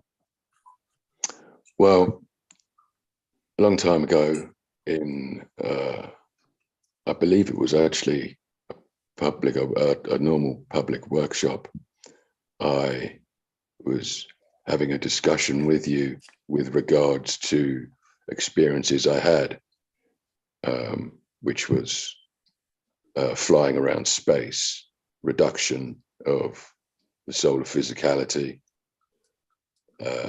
and the feeding of the soul of the man through interaction with other human beings, activating the carbon-14 and allowing my soul of the man to take care of the totality of souls within the magnetosphere, my magnetosphere. I clearly remember you stating that what I called soul of consciousness, because when you go into space using the soul, there is more than one soul in that spaceship, a primitive spaceship, the full sphere, perfect full sphere. When that sphere is manifested in this dimension, you can feel it. I felt like the Michelin Man, Stay Puft Marshmallow Man. I felt really fat and big, really, I felt like a blowfish. How synchronistic is that we've spoken about that today? When the primitive spaceship of the soul of the man activates, you feel like a blowfish, all right? When that spaceship goes into space, you have the soul of the man and you have another soul in there. That other soul in there is a passenger. It's an onlooker, it's an observer. And the soul of the man will do whatever it wishes to do, and you literally observe that. In many ways, that's the basis of schizophrenia, but at an elevated level that's in line with the universe. So the discussion that we had and also, you know, the soul of the man, the primitive spaceship, it will, when it does things, it will talk to you, but it's not verbal talk. It's interaction from soul to soul, that emotion from the soul of the man, the primitive spaceship. Let me tell you two things. First of all, the soul of the man is not a primitive spaceship. It's one of the most advanced systems ever created. You call it a primitive memory. Yes, primitive in its condition compared to the creator. Okay. But in understanding it, it's one of the most advanced systems ever existed. Doesn't need containment, but carries all the emotion. Doesn't need what we call to be encaged, but it encages itself to the dimension, what we call like the soul of physicality. On the other hand, we have not understood the power of our soul yet. Man has not even entered to the dimension to understand the power, the unlimited power which he possesses, and how we can use it. Even in teachings of today, as I said, to you is very hard to understand, to create that tornado, that, as I call it, tornado of the transmutation. But if you understand that your soul is a dynamic soul, and your soul of physicality is dynamic through the interaction of field of your blood and the rest, then you understand if you can control through the emotion of the soul, the field strength of it, and bring it into interact with the field strength of the soul of physicality, you do not need the shape of the man as you use the fields of the existence of the man, in the essence of the soul and the soul of physicality. You can create that tornado. It's like when we, in some other teachings, I always explain, if you put your hand out and create a light, and then the emotion between the light in your hand and the soul will feed you. You can create anything. But if you change this strength slightly, and strength release more energies of the soul in interaction with what I call the soul of physicality strength, you create that tornado. How is a tornado created? The change, the vast change between two dimensions on the surface of the earth and the cloud level. And this is the same, but you create that tornado through interaction of the fields, magnetic fields of the soul of the man and the soul of physicality. Then man understands there is a lot for him to understand about himself. We have just shown you how you can open up your soul. You do not know what you can do with your soul. You're happy with maybe reaching the soul of a leader to change. You can create hurricanes in the soul of the world leaders that they elevate so fast, they receive so much energy that they don't even forget about it. They want to be a human. We haven't understood. It's just that when we say you need one soul to change everything, that's what it comes to. It took the soul of the creator to create the whole of the universe. You can imagine what one soul can do on this planet, which is embedded in the soul of the creator, which is the soul of Mitra and his children, which is the creation of the love of the creator. And this is what we need to understand the story. When we spoke today about the soul of the man and how you can create a condition without the system. Now, maybe you get an insight what is to come in the teachings in the coming time. How do you go in the depth of the elevation of the fields, that by humbleness in the dimension of the strength of the soul of physicality, you create that condition. You don't need the physicality. When you get a tornado, whatever the tornado touches is crashes to pieces, and you see the cows and the buildings get thrown around in small pieces. But in a tornado of the physicality of the man, the soul of physicality of the man, and the soul of the man, you open up all the fields of the man. You don't need the hand, you don't need the leg. And we know Jesus tried it once and he got frightened by it. And he was the only one. He was young and he was very, fearless in these things. He saw it, he understood when he gave life, brought the dead to life as he understood. He tried this to see if he can create that condition, that it becomes a tornado of life, but the effect of it frightened him and he allowed it to go. And we teach it. Now you understand it. You will be at every created things which has the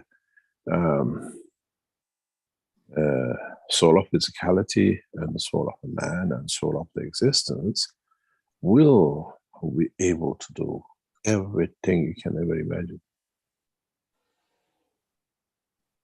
Is to come, as I said this morning. Up to now, we taught you about the physicality till recently. Now we tell you about the knowledge of the universe. And this school is very tough. Very, very tough. Especially if you're attached to, to the world of physicality. But you don't have a choice. Sooner or later, it becomes like a mobile phone. It becomes fashionable, and then some people lie about it. They have a beautiful phone and they have a thingy, patched up, and some people have a beautiful phone, which is their soul. And they all become the same.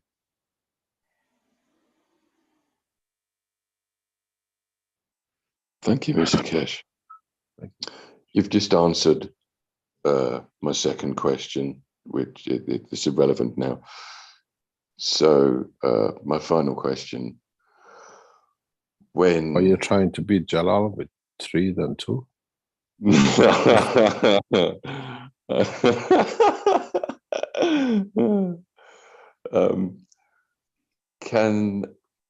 When you activate the soul of the man and you reverse the jacket, and the soul of the man is in taking care of the totality of souls,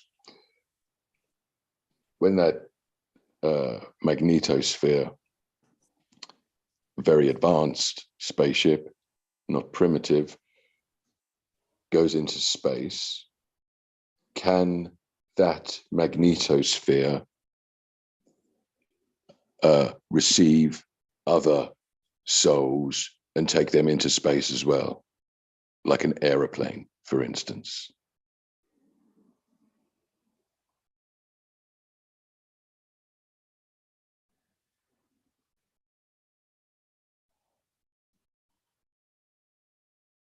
What I always said is you cannot take, you can give that if that soul wants to go.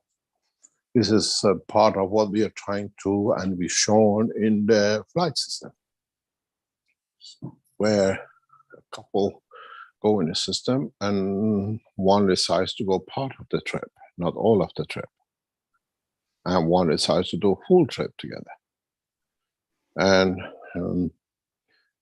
this is, you can, but has to be accepted. You cannot force it because you can. I see. Thank you very much, Mr. Keshe. Thank you very much. Any other question? Okay, well, let's take a couple of questions from the Q&A here, and then we have Jalal with a hand up. With 4 questions this time. Antonio is asking, Mr. Keshe, the consent for the mobile system, is there a form that the Keshe website has, or can my friend sign as a witness?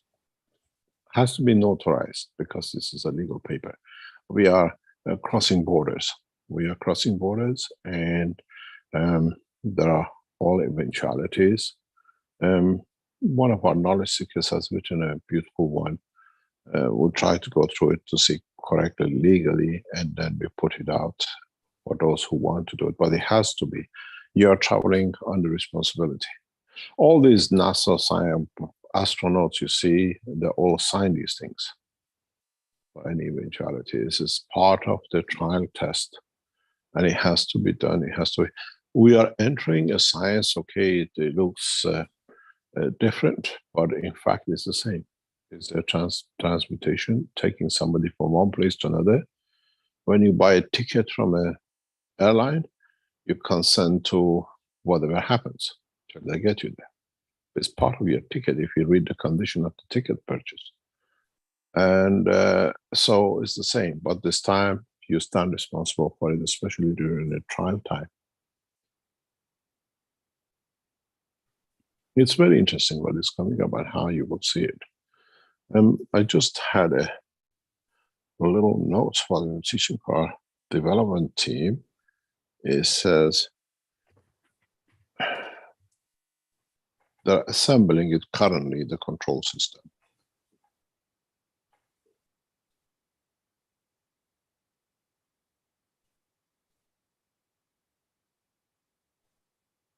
So we'll see how things will come up.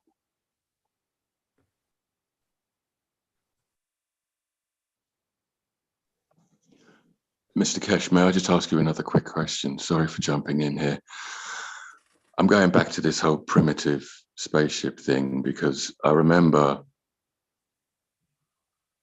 you see, the soul of a man is a full sphere, full a bubble, if you wish, and many other spaceships, they have the fields turned back in on themselves, creating a flat bottom, creating the stability to fly.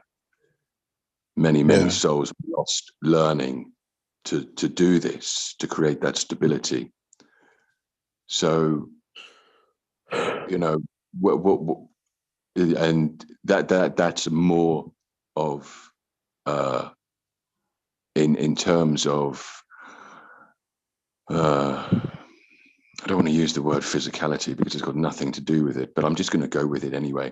In terms of physicality, a spaceship that has the fields turned back in on itself is more advanced than a complete sphere. Yeah, is that correct? In a sphere plasmas, we have the same. Fields turn in as much as they link in. They create that shield, we call it the surface of the, what do you call it? The planet or the sphere. We have a wrong physical pictures in our head that we have a south pole and a north pole. All the fields go up to the south, into the south and comes out through the north. In fact, the fields come from all dimensions and all directions right across the whole surface of the planet or a sphere when it's in the shape of plasma like Earth.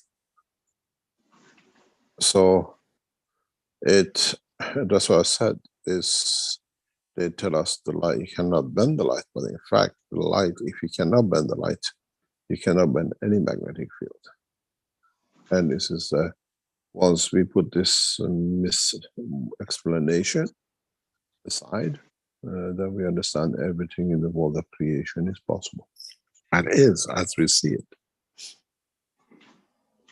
Okay, thank you. One last question. I'm really sorry. When you've had these beautiful souls that have gone for flights in the flight enhancement system, many of them, they could feel in a different dimension that they had hands and they had feet, etc. Why, when using the soul of a man, when I was in space, why could I only feel my arms up to my elbows and my legs up to my knees? Why could I not feel hands or feet? Is that because the flight enhancement system is incorporating more of the solar physicality?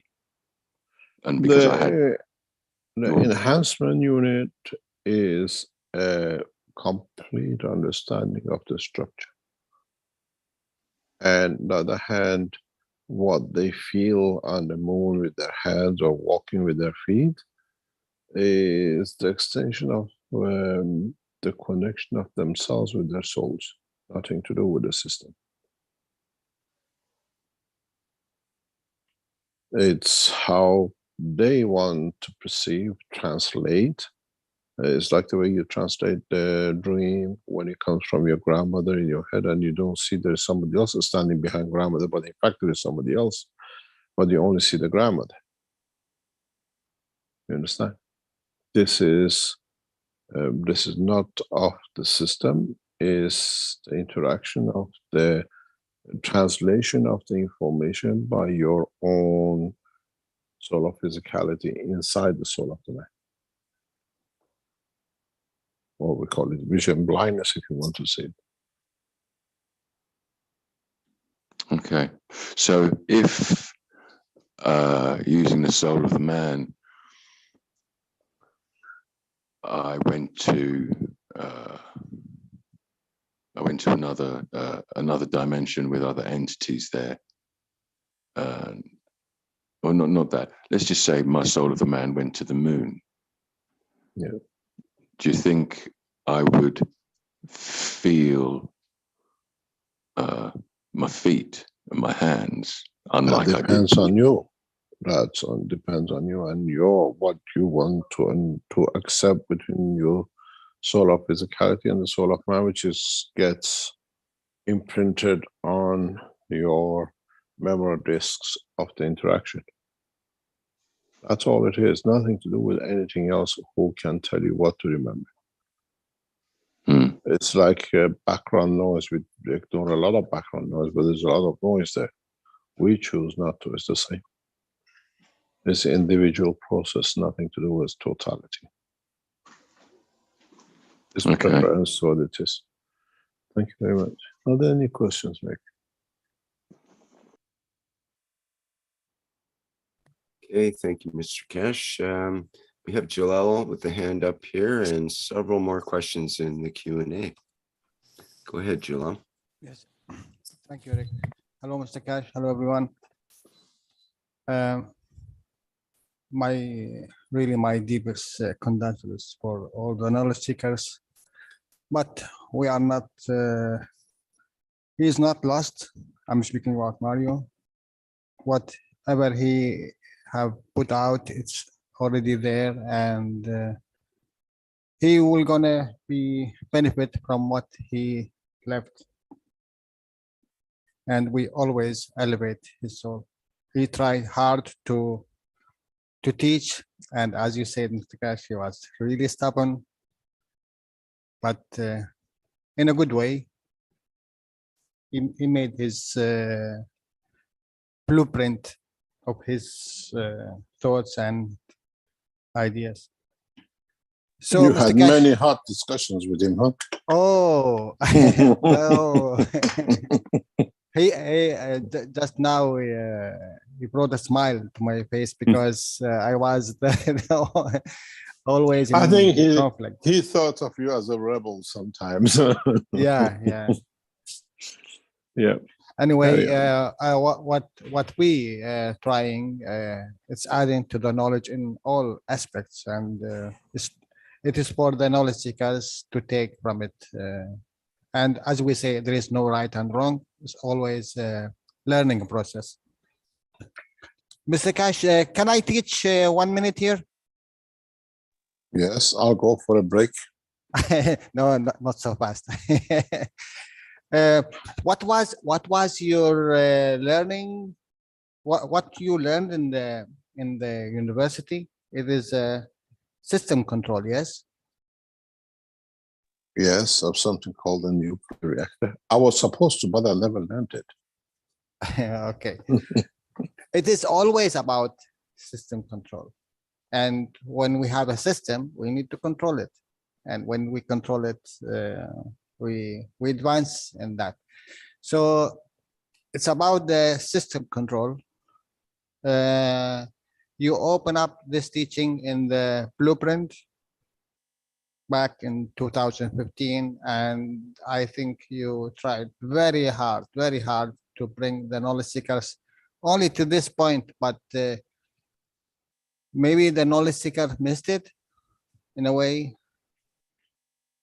And really, I would like the knowledge seekers to go to the blueprint in 2015 and especially go to the system control. If you understand it, then you can go to your system and try to, in a way, control it. We are doing it all the time, but we do not know the understanding of it. And it's amazing what you just said before. Dimitri asked that background, they are working with the system control, and it's all about system control, my dear friends. How you add, how you take to make a condition for this condition to be a magnet, to be a bubble, to be a ray, to be whatever you want. How much love, how much all other emotions. It's all energies in respect to gravitational or magnetical, to give or take or whatever. Magnet positioning in the small understanding. So if you want to start to really understand it, go to the blueprint, make it in the matter state. We always say, and you say, Mr. Cash, we bring the meta state to understand the higher position, the plasma, and then we will understand our position and our physicality and how we interact the soul of the man and the soul of physicality to make Maghreb position. So there is no question, Mr. Cash, today. Dimitri, I think he took he took everything in the questions. So thank you very much.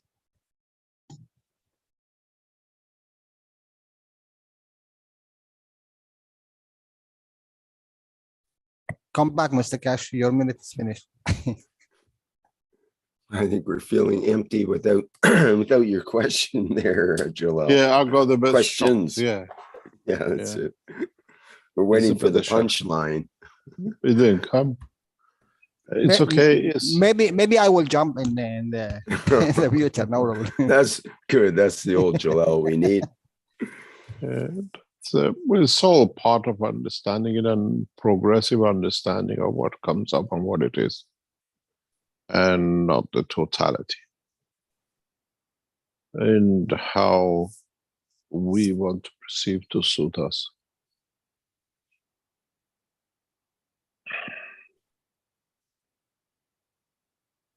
Any other question or points? Okay. In the Q&A here in Zoom, Carlos has a question. Good morning, Mr. Keshe. Can vertical beings create multiple souls independent of seeds? We appreciate your guidance. What does that mean?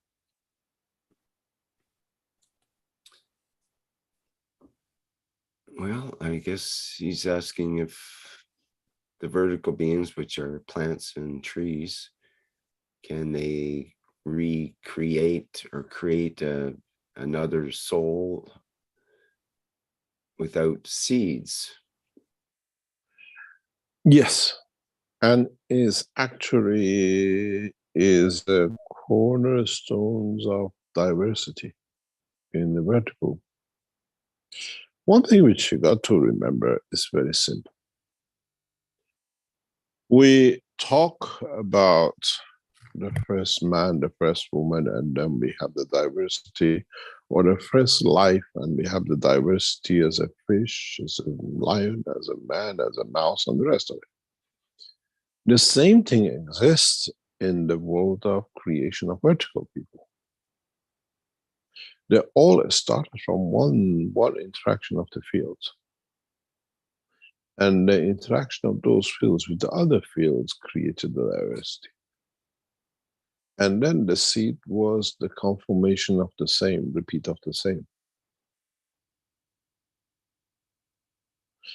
Nowadays, what do you call it? They take the skin from one tree and they put another one and they diversify the fruit. If a skin can do, so can the fields of the plant. All the vegetation you see on this planet started with one interaction of the fields, which led to creation of the vertical. And the rest comes from interaction of the fields and diversity of the environment.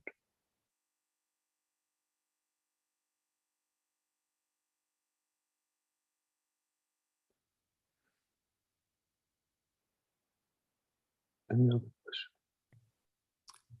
Okay, a question from the Brazilian, from Marcia of the Brazilian community. Good morning, Mr. Keshe. A few days ago, we listened to the Plasma Reactor Group recording when you did the mobile transmutation test with the knowledge seekers who were present. After listening to this recording and having intense experiences, despite being a smoker for 40 years, I immediately lost the desire to smoke. I feel that my body is clean. I would like to know if it is possible for the lung to be cleansed even after all this time of being a smoker. What do you mean by cleanse? To get rid of the nicotine inside embedded. I assume. Years. It will take years. It will take years. And it's not something will happen overnight. You know, you take your car for a car wash, take your lung for a wash and see how much of it they can take it out. And then would you feel still the same? We had an experience yesterday with one of the knowledge seekers who came in, and we usually don't ask questions because all it is we want to see if we can create the envelope of the transmutation. And when he came out, he said, I had 2 coronas, and the last one, the funny one, which came and is supposed to be very dangerous. And he said, I have like asthma, the asthma condition, couldn't breathe. He said, I went into the system as a dead man, and I came back as a live man, rejuvenated. And he said, I can breathe now. I can breathe easy. In a way, the breathing or cleaning of the, what you call the lung, is very much is in condition of what fields you can replace in it. And how much of those fields you can use. Many people who go through the enhancement unit with their breathing problems come out without it. We understand why. It's part of the, don't forget the lung is the closest thing to the soul of the man in the expansion, interaction with the central fields of the, what we call the soul of physicality, which massive amount of it is always in dimension of motion in the heart of the man. So there's a lot of things can be done, but essentially, you might not be able to clean it, but you can bring a lot of change to it.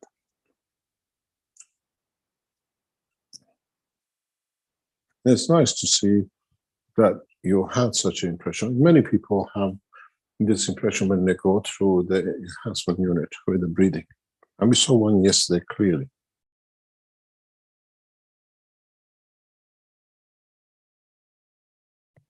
What about that loss of desire to smoke in this, and some people lose the desire to eat, and it's not a desire. Other things. We open up a field of strength which feeds or satisfies that need. That means we get it from the, what they call, the environment of life or the surrounding. That's all it is. We satisfy desire with the same field strength. And so you don't need to smoke it. It's like that desire of hunger. When you're satisfied with the fields from the water, you don't need to drink or eat. You have to understand nothing is magic. You have to understand the principle behind it and what does satisfy that. Is the urge to smoke, is the urge to the addiction to a cigarette, which gets satisfied. And so you don't need, we've seen this for years with this technology, with the people with the smoking. Many, many, many people have given up. Because into some certain fuels within the system or emotion get satisfied, you don't need it. It's not the first time. I've seen this many people. As I said to all the knowledge seekers, most of the knowledge seekers who come to LINS, your journey just begins in the system. It's just that, like, we take you from Vienna to New York and we let you loose in New York, and then the rest of the United States is yours, where you go and what you discover in the rest of the universe. And this is a journey that we open up to the solar. It's beautiful if people understand what opportunity, what condition has been created.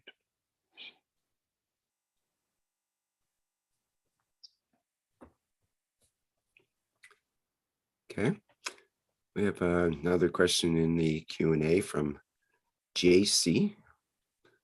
Hello, satisfaction everyone. My name is JC and I am Brazilian. My question is about transmutation and the process that the body goes through. In the Knowledge Seeker 446 Knowledge Seekers workshop, you talk initially, Rick, about the fact that the body can produce even nuclear energy through the thalamus and the thymus.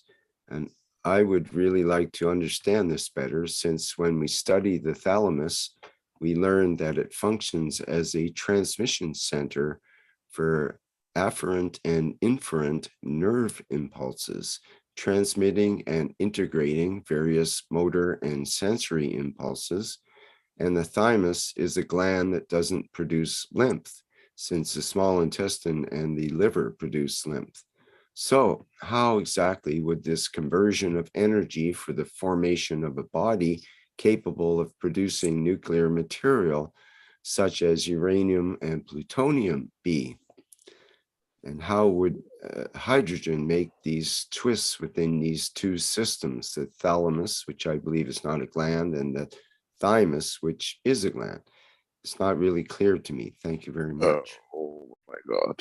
We need about 20 sessions of teaching for this. It's a long question. Yes. Yeah, but principally, the gland is a conversion of the field into dimension of physicality of the Gans. And the other one just provides the information and the strength for what is needed.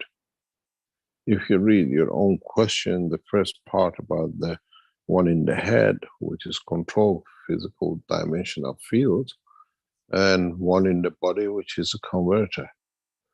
And it decides how to do, and according to the need of the emotion, provides the physical strength of it. When in your part of your emotion in your head, you want to get rid of that one who created you so much aggro, somebody takes a knife and kills the guy. The father, by emotion, kills his, what do you call it, prostate, which led to creation of, or part of the creation of the child who brought him so much pain. And it transfers that information to the gland, and the gland creates a specific strength fields, which allows a specific point in that organ, which is called prostate, to become cancerous.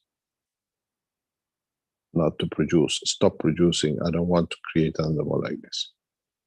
You got to remember, women stop becoming fertile with the present time, not with our technology. And when you understand our technology, you still can give birth to 200, 300-year-old women. By the present time of their condition of life, women become infertile around about 40, 45, or some earlier, some later. We call it menopause. Men don't have that option. Men can create children that are in 200, 300 years old.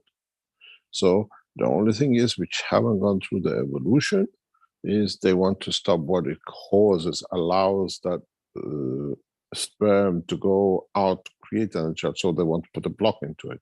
You want to stop the process. So you give yourself a cancer, or you put a dam in, and the dam grows, and you get a lot of things behind it. You call it a prostate cancer.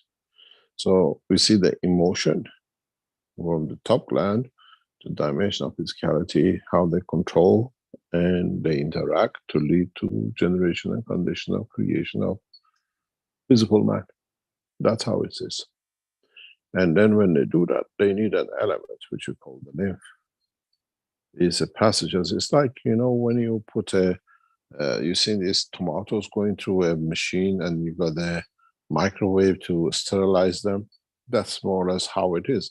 As the lymph passes the vicinity of the gland, the physical gland, it gets tuned to the strength it needs and it goes through the next one. This one, we need 20 of hydrogen, plutonium, and 20 hydrogen for calcium, and then this part goes to this one and that part goes to the other one. And it's very, very intriguing how the system works.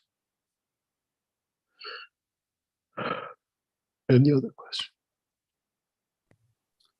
Okay, JC had a further question. So Mitra would be like the interaction of the primordial masculine and feminine energies in action. Would this be the understanding of Mitra? No, it's wrong. Mitra is the essence of the emotion of the giving of the creator in loving itself in a way. It was something sent to me, I think I explained it before.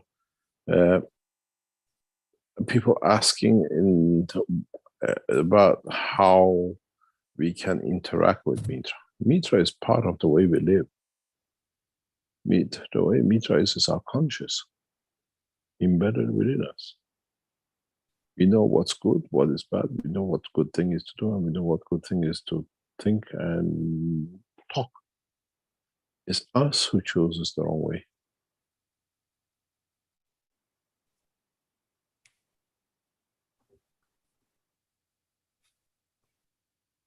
Any other question? Okay, we've got a couple of hands up here. Alexander, would you like to go first?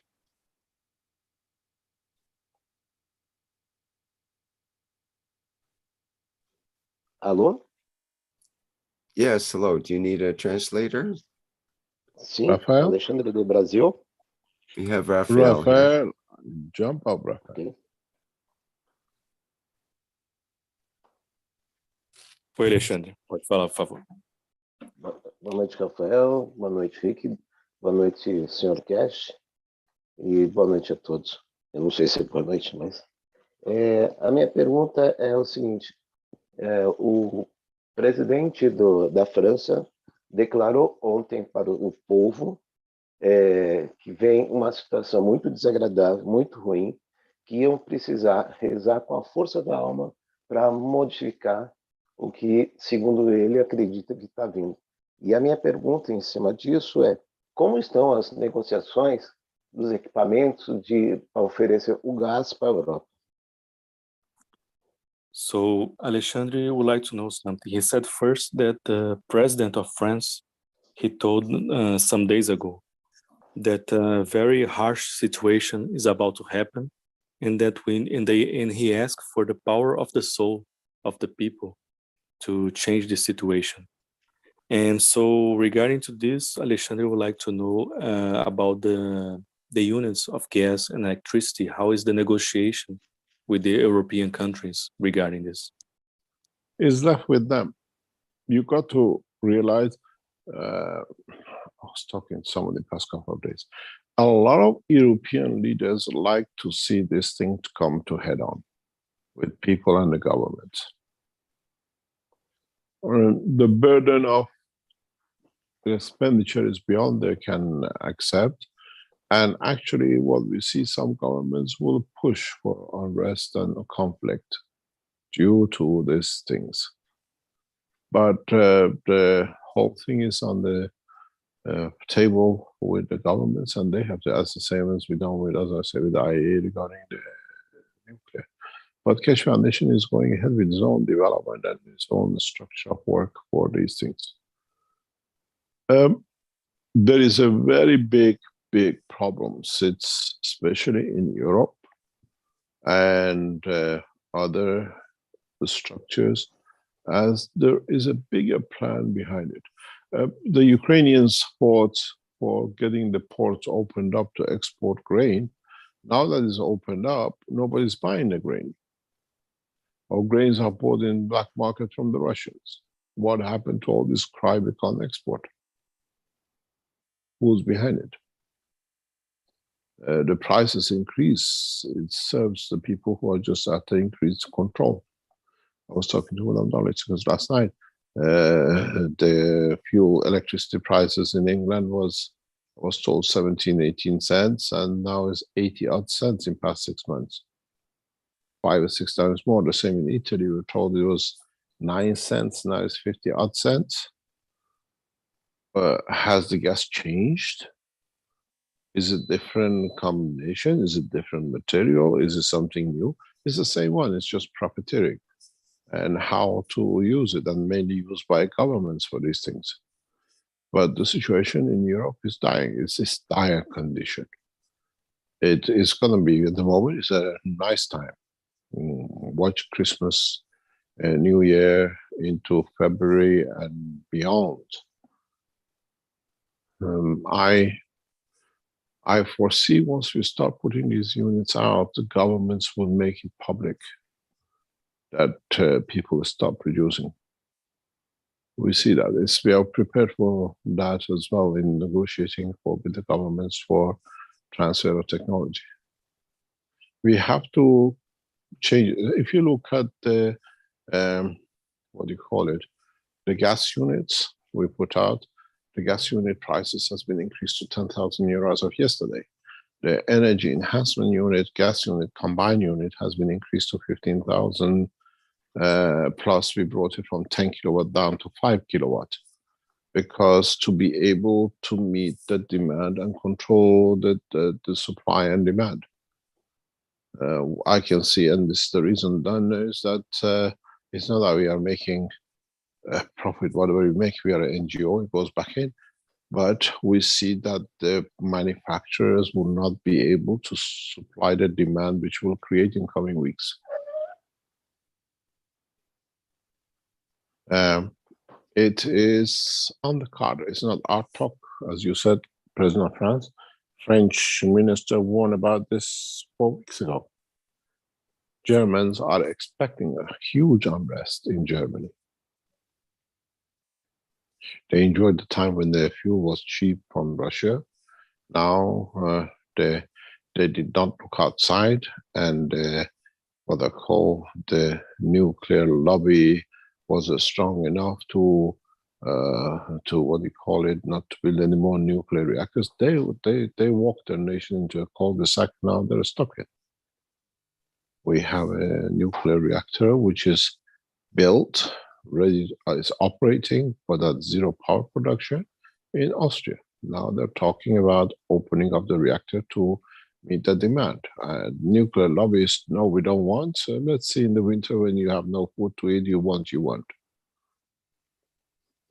Europe has walked itself into a very, very tight situation.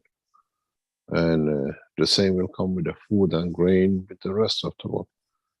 We are in for a big change, and that change will come understanding a lot of things in a different way. It's good for the technology, it's good for the spread of technology when people can look at the plasma technology and how they can feed themselves and how they can warm themselves. And as I said, maybe in the next few days, we show you the new combined system. of the gas and electricity, and then we'll see how the reaction will be. Governments are watching it. It's not that they don't know. We have communicated with the German government, we communicate with the European community directly. They all know they're thinking about it. If there is going to be and when it's going to be, whether it's going to be too late by the time they think.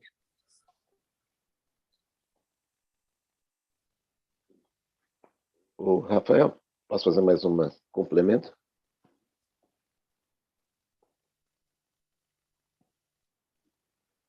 Tá me ouvindo, Rafael? Sim. So Alexandre would like to know if you want some, if he can make another question. Yeah. Sim, Alexandre. O complemento que eu gostaria de fazer, uma vez que o Macron falou que deveríamos se concentrar com a alma, né, rezar com a alma, como nós, como fundadores da Fundação Keshe, deveríamos fazer em relação a nossos sentimentos de orações para que a tecnologia Keshe seja aceita o quanto antes para evitar um mal maior. De que maneira? So Alexandre would like to know, once Macron said that we need to focus on the soul level, in our prayers on the soul level, how we as knowledge seeker can help in this process with our soul, with our prayers. We're already doing what you, in a way, by understanding the work of the soul, we can do a lot. We hear a lot of world leaders now, they start talking about the soul, and then because they can't do anything else, and to them it's a mystery, people don't know what it is, so we let them to be the soul feed us, the soul create electricity and gas for us. It's a way of shortcutting their own shortcomings.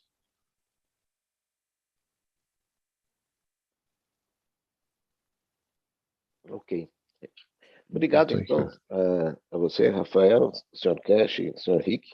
É que realmente me chamou a atenção do Macron falar em alma, né? Como o senhor mesmo disse que já estão falando. Obrigado. So Alexandre was saying thank you very much. He said, just call my attention the way Macron was talking about the soul. So thank you very much. Indeed.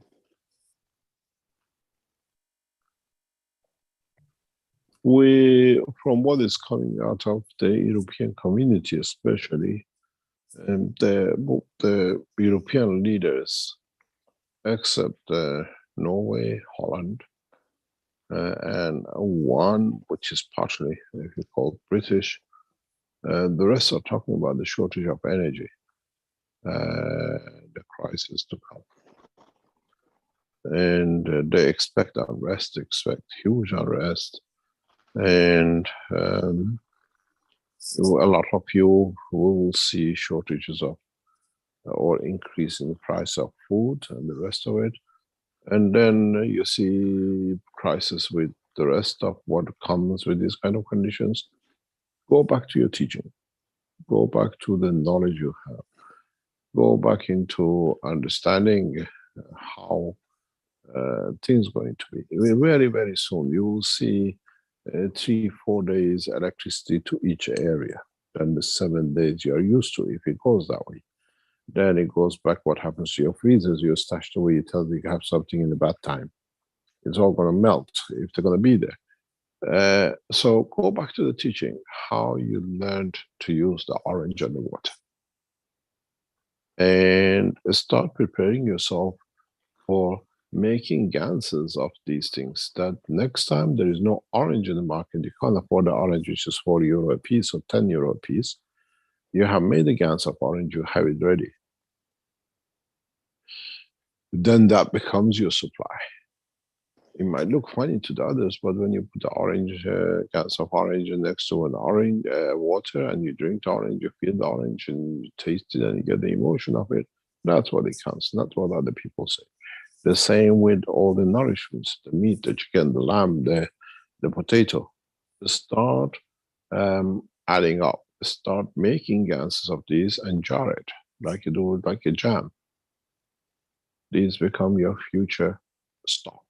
Our parents, our forefathers, and most of us, we jam it, we jar it, and we keep it. Now, it won't be there. The prices are there, cannot be afforded. We've seen it today in European markets. Last year, we used to buy the tomato for 99 cents. This year, we've seen that 7.99, 8.99. The same tomatoes from the same plant, from the same farm. It becomes beyond the reach. You buy a tomato, make a Gans of it. You buy bread, make a Gans of it, and you will receive the energy of it. And this jar will last for centuries. You don't have to say, oh, we used to have bread, you're already made of it. Start getting ready for what is to come, as they say. And if it doesn't come, one day you're short of bread, you have it in the jar. This situation in Western Europe is extremely serious. Do not take it as a joke.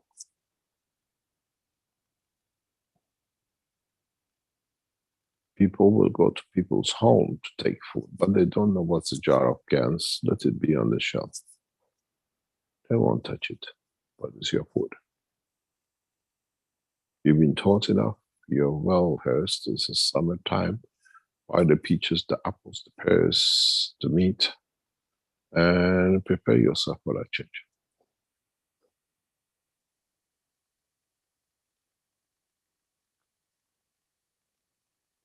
And prepare with it. You can give to the others to be. Always go back in Alex's talk. He wanted an orange in the morning. He wanted a, what do you call it, banana at night. And then he wanted to get drunk, and he did all three of them in one day. He was drunk for 2 days from the same water.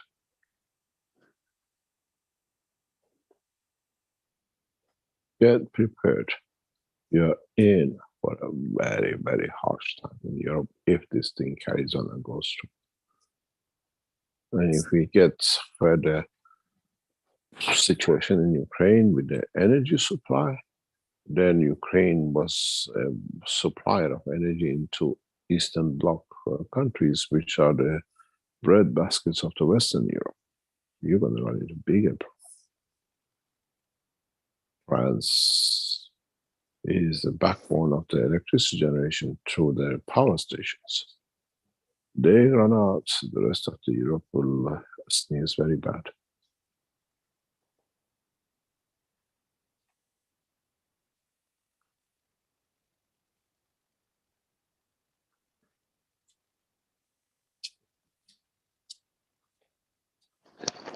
Any other question?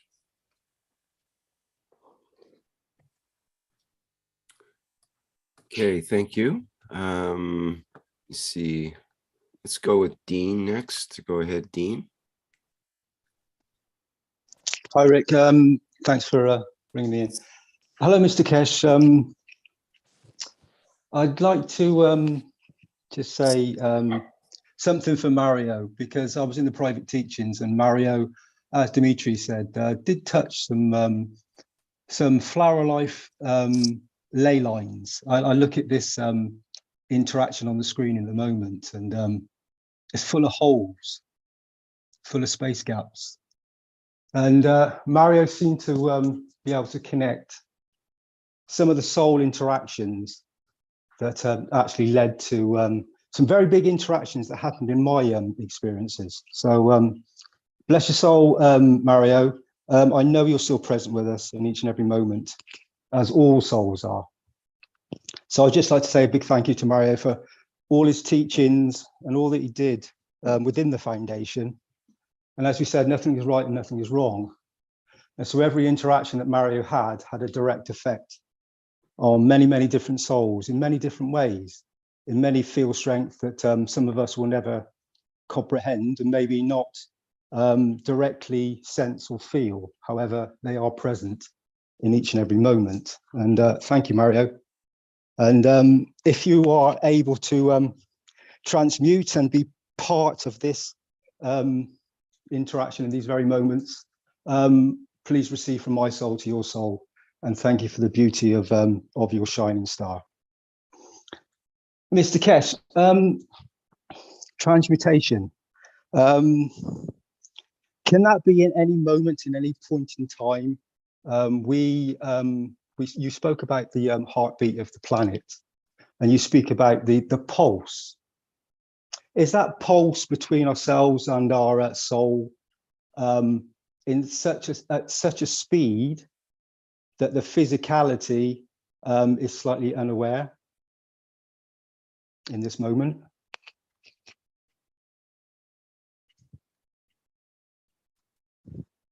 What do you mean that what you're talking about? So what I'm talking about is the direct communication between the physical body and the soul. We have the heartbeat of the planet, we have the heartbeat of ourselves, and we have a pulse. That pulse in that, for me, it's like the communication between what we see physically all around us in this very moment and the soul aspect. Is this, it's constant? Does it turn on and off so quickly that the physical body is unaware of it? Is it a direct communication as like a pulse, but in so fast that we're unaware of it? That would be my question. I don't still understand. What is so fast?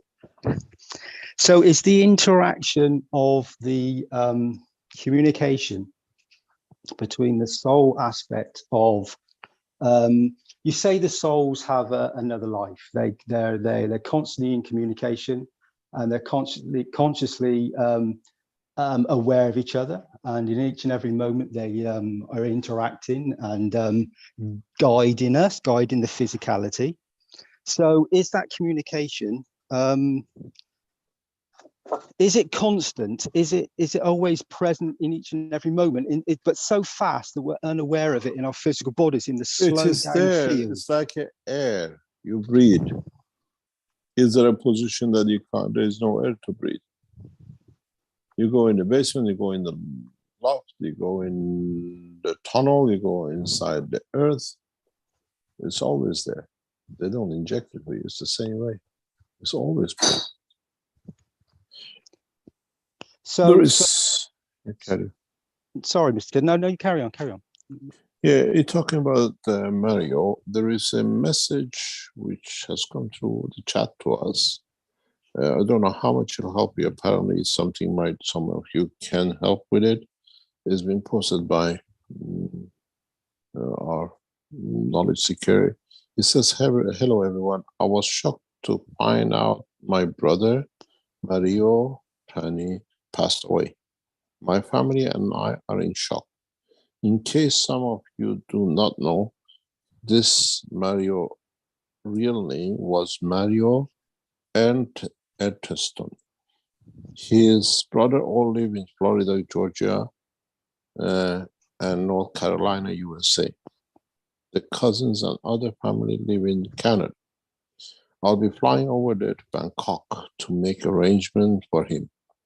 I have been in touch with the Canadian Embassy. If anyone can help us get the number or email address of the Canadian Condo Association where he lived, please help with any knowledge where they brought Mario to would help us great.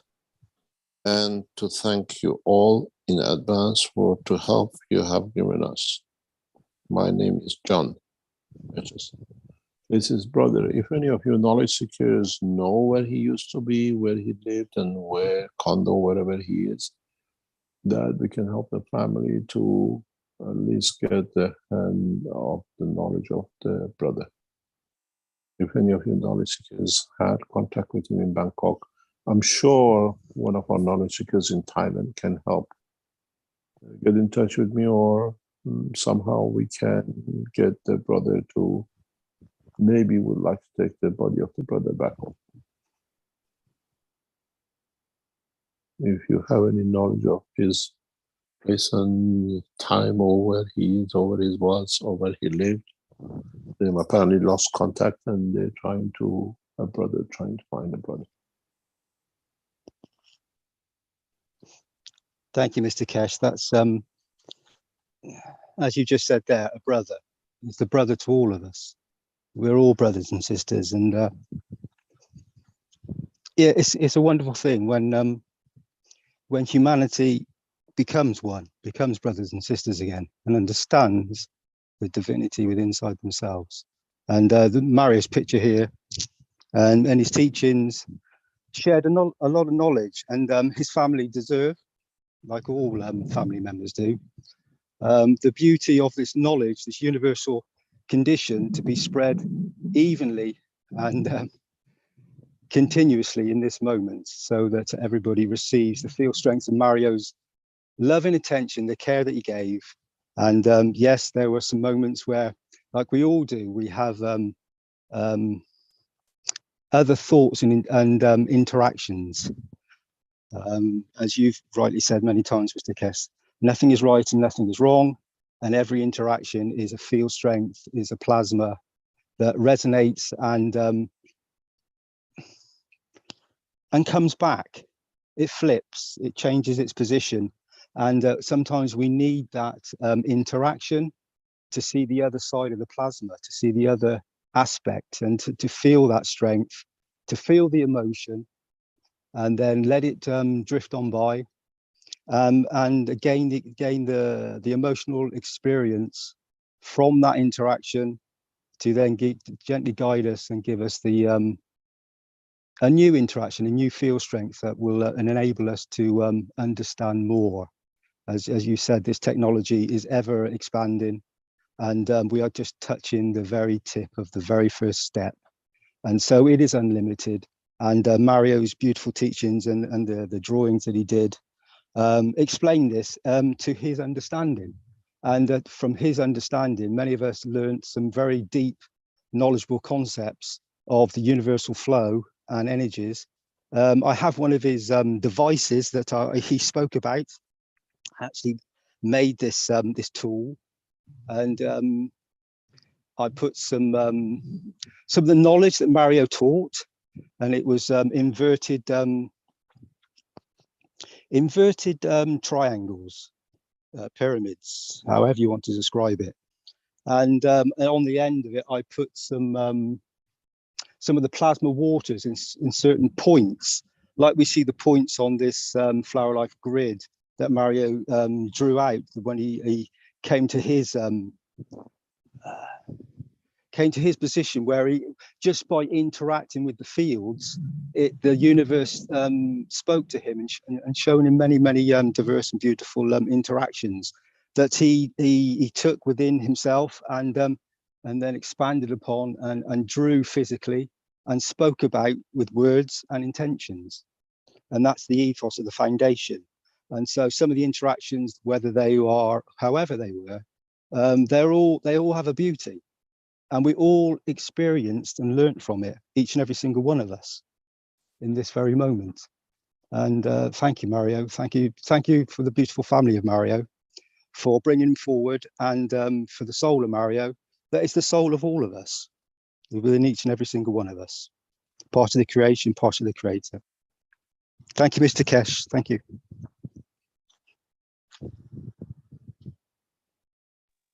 Thank you very much. Any other question? Okay, I think Lynn may have another question. I think her hand came up again. Is that true, Lynn? Yes, Mr. Keshe. Another question from Chinese. His question is about recently China Yangtze River region has suffering from very high temperature, and also we heard a lot of reports the same in Europe in past 2 years. And also China has some hailstones and tornadoes in last several years. So he's asking, is this because of greenhouse effect, or because of the solar system is going to the higher energy of the universe, or some other reasons? Is this related to the evolution of human and our planet? This is a natural process. We just see part of it, as I said before, because of the present communication systems we have, we think is exclusively just happened. These are things has happened for centuries and thousands of years. And part of it we affect because of the way we have abused this planet, and part of it we reposition some of the what we call resources of this planet. And now we are in this problem with it. So, be it in China, be it in Europe, we get it sometimes in South America, we get it in Africa. If you go some 20, 30 years ago, Ethiopia was droughted, and we had all these Ethiopian children with nothing but the skin and bone. It's something we always nobody knew because of the lack of communication across, but now is there. And it's continuous, it's not, and it's not exclusive to China or Europe. We had a huge floods in Iran 2 or 3 weeks ago. Thousands of people have died. Thousands and thousands videos we see. We see in different parts of the world the climate change is partially we are moving one level lower into nearness to the sun, but this drop off maybe few centimeters will create a lot of changes for the ice and the temperature of this planet. This planet will become inhabitable in coming time, the way we know it. We have an expansion to a contraction. We have a pull at the same time. We are on the edge of the galaxy. We are getting pulled further in. So our solar system shell is getting under bigger pressure. Very, very small. We don't feel it, but it takes millions of years. And now that creates a new condition of life inside, which we are part of it. Then we have the evolution of the dropping in, because as we lose the strength in the solar system, as we rotate so much with rotation of day and night of this planet, and the annual circle and other dimensions of the motion inside it is cannot be compensated by. And partially this loss of the gravity or the strength field in the center, we're getting pulled to the center of the sun at the same time. So all combined together, it creates the new condition. Has burning of the more CO2 gases, global warming has created this condition.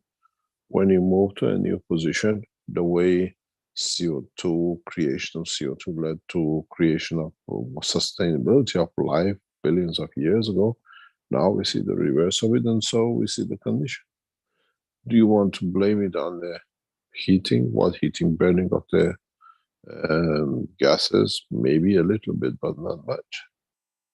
Evolution of the planet's life is bringing a new condition. We are getting closer to the sun, so we're getting warmer. Doesn't matter how we want to bend it. We are moving into the center of the galaxy closer by millions of kilometers every day, every hour. So that creates a higher temperature, higher field interaction. We are not just burning the fuel on this side. We got the pressures of the field from the solar system and from outside the solar system on us. And the closer you get, the hotter it gets. We dropped in by, just go, nowadays they measure it, see how much, Rick, can you check it? We can see it. How much in the last century we come closer to the sun. Past decades, people measure the distance between the sun and the earth. How many centimeters have we come closer in past 20 years? I think all of you know how to Google, ask Google. What's the distance difference between 100 years ago and now? And that distance means higher temperature field, higher strength fields from the sun. So they melt the ice.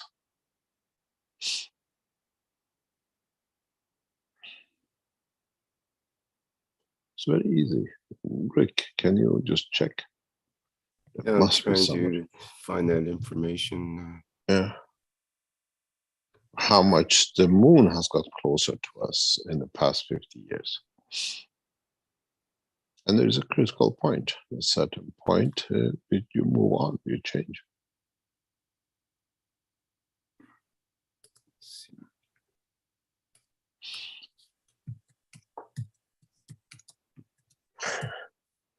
Global warming was a very good Dutch game to sell a lot of trees which had never got planted to make money.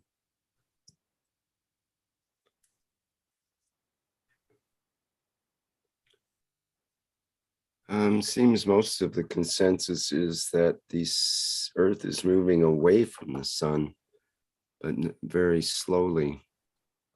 It's moving into the sun. The gravity of the sun is pulling it.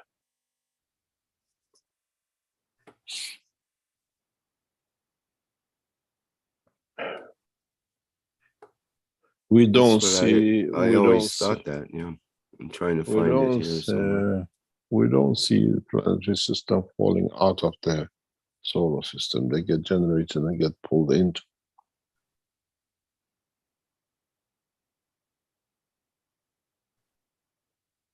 If we were moving out, the ice should have grown. You get cooler.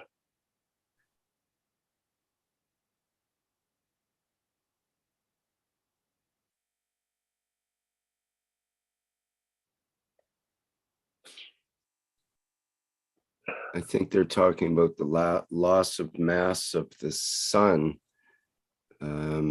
causes the Earth to go away from the sun rather than closer to it, because there'd be less gravity effect is the idea. The gravity comes from the center of the planet, not from outside mass. It comes from the fields from inside. What about the force between the sun and the Earth? It comes by the strength of the solar system, sun. The field, the strength of the sun compared to Earth is huge difference.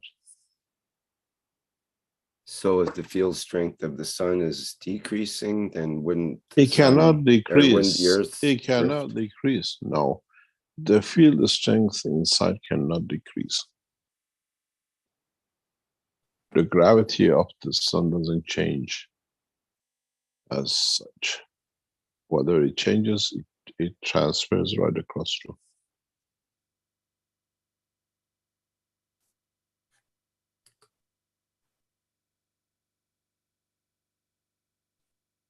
It's like when they say the temperature inside the sun is so many billions. It cannot be. It's an interaction of the fields. The heat of the sun we see on top is because of its interaction of this gravitational field and its inertial mass. It has no relevance into what's inside.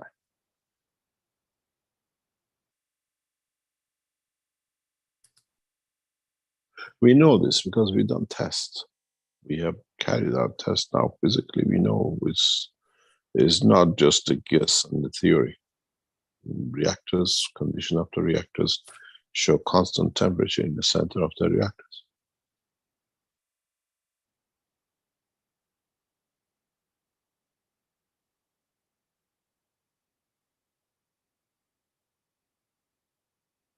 This global warming with the burning of the fuel, it's, what do you call it? If there is something else which doesn't add up, we look at the Earth in geological sense. We see layers on top of layers, which means the mass of the Earth is increasing by the compression of the field of the sun hitting it or touching it. That has, the Earth external diameter has grown by extensive amount due to the fallout of the interaction of the fields of its gravity with the sun's gravity. This air we breathe is continuously added to and converted. It's not constant, it's not a closed capsule. So the mass, if you look at the Earth, Sun is losing a mass, Earth is gaining a mass, so it gets heavier. And you've got to understand the Sun as a total is interacting with the fields of the universe, which they add to its mass, the same as Earth does. We are dust, speck of dust compared to the Sun. And the Sun, if it interacts, our atmosphere interacting with the Sun creates these layers of the soil we see on top of the Earth. The solar system interacts with the environment of the galaxy, and it's continuously adding to its mass, not losing the mass. But the addition there is in a plasmatic conversion.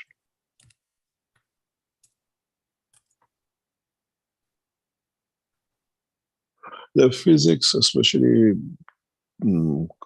cosmic and cosmophysics and astrophysics, is so muddled up. They only take what they want to promote. You don't look at the totality of them, because they never understood the totality of their knowledge. That seems to be true. And me trying to look this up, there's a number of conflicting ideas and theories. And one of the latest ones is that it's increasing the distance between the Earth and Sun. I mean, there's regular changes that we know about that's between the Earth and Sun, but as far as the sort of yearly increase or decrease, they're talking about 1 micrometer or a millionth of a meter is the yearly increase in the distance between the Earth and Sun. That's from Cornell University, at least. So I don't know. I think I'll trust what you say rather than what's on the internet right now. No one's out there with the tape measure measuring it to the nearest micrometer, I am sure. Yeah, but it's a dynamic surface. It's not a solid surface. Between the Earth and this moon, we have a solid surface. We fix it. And you've seen that thing, the guy goes out every day measuring the distance between the moon and the Earth. They left the system with Apollo. And they measure, this guy's job is just to measure every day the distance if it's changed. They put a mirror on the moon and they use a laser to time the laser to find the distance, I think. Yeah. With the sun, we have a dynamic. It's a dynamic floating system. Any other question? We have a question from Jefferson that needs to be addressed. He's sent it in a couple of different places. This Jefferson Modesto from Brazil. It says, thank you very much for your presence among us. We know plasma has no frequency, but I would like to know if frequencies create plasma and if plasma creates frequencies. And if so, how can we relate plasma, frequencies, soul of physicality, and physicality? There are 2 or 3 things to consider. First of all, in plasma, we don't have frequencies, but in plasma, compared to the other plasmatic fields, as it converts itself to one, they have a frequency. The frequency comes when you want to penetrate, as I explain all the time, a dimension. And between the plasmas, we have a frequency. We create that frequency as the stronger is trying to penetrate or the weaker trying to penetrate stronger. Either way you look at it on the field strength dimension. But within the plasma, there is no frequency, because there is no resistance. It's a continuous expansion and flow through the same. Unless you have bits which gather, they become like clusters, and then the field has to interact with it. And then that creates that frequency in that part, in that specific position.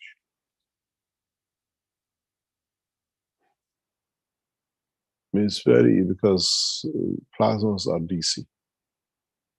If they interact with another plasma, the friction and penetration and strength, we call it a frequency, exists. Otherwise, they could just go through it.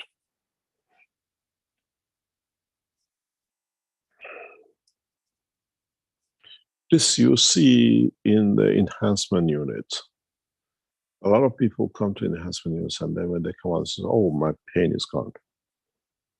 And I couldn't walk, I can walk. For you to change that in 1 hour by the world of the medicine's impossibilities. But if you touch the soul of the cell, then you change it. This is what a lot of knowledge seekers, they have not comprehended this. When we have a person who's been in bed for 5 years, 10 years, 4 years, whatever, or in a wheelchair, and they start walking within 2 days, you show that to any physiotherapist, any doctor, they say this is a fake. Because now if you have an arm injured in a plaster for 6 weeks, 8 weeks, the arm freezes and you have to get the joint moving to get it going.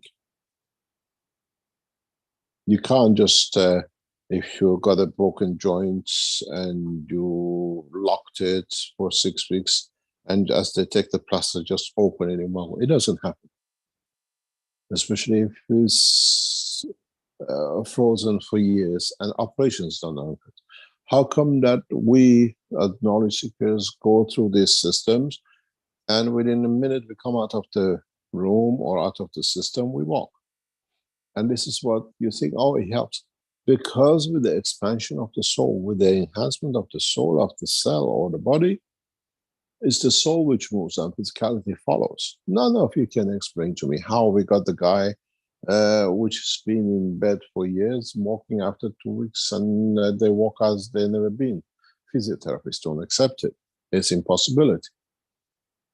But it does, because again, you enhance the soul of the cell that changes the physicality and people walk. People have no pain.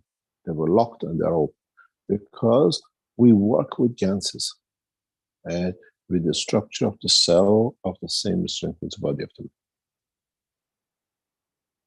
This is how they say, oh, it's all gimmick or this is fake.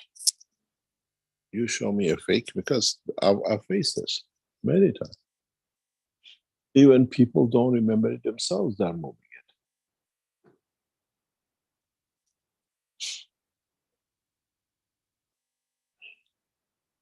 Any other question?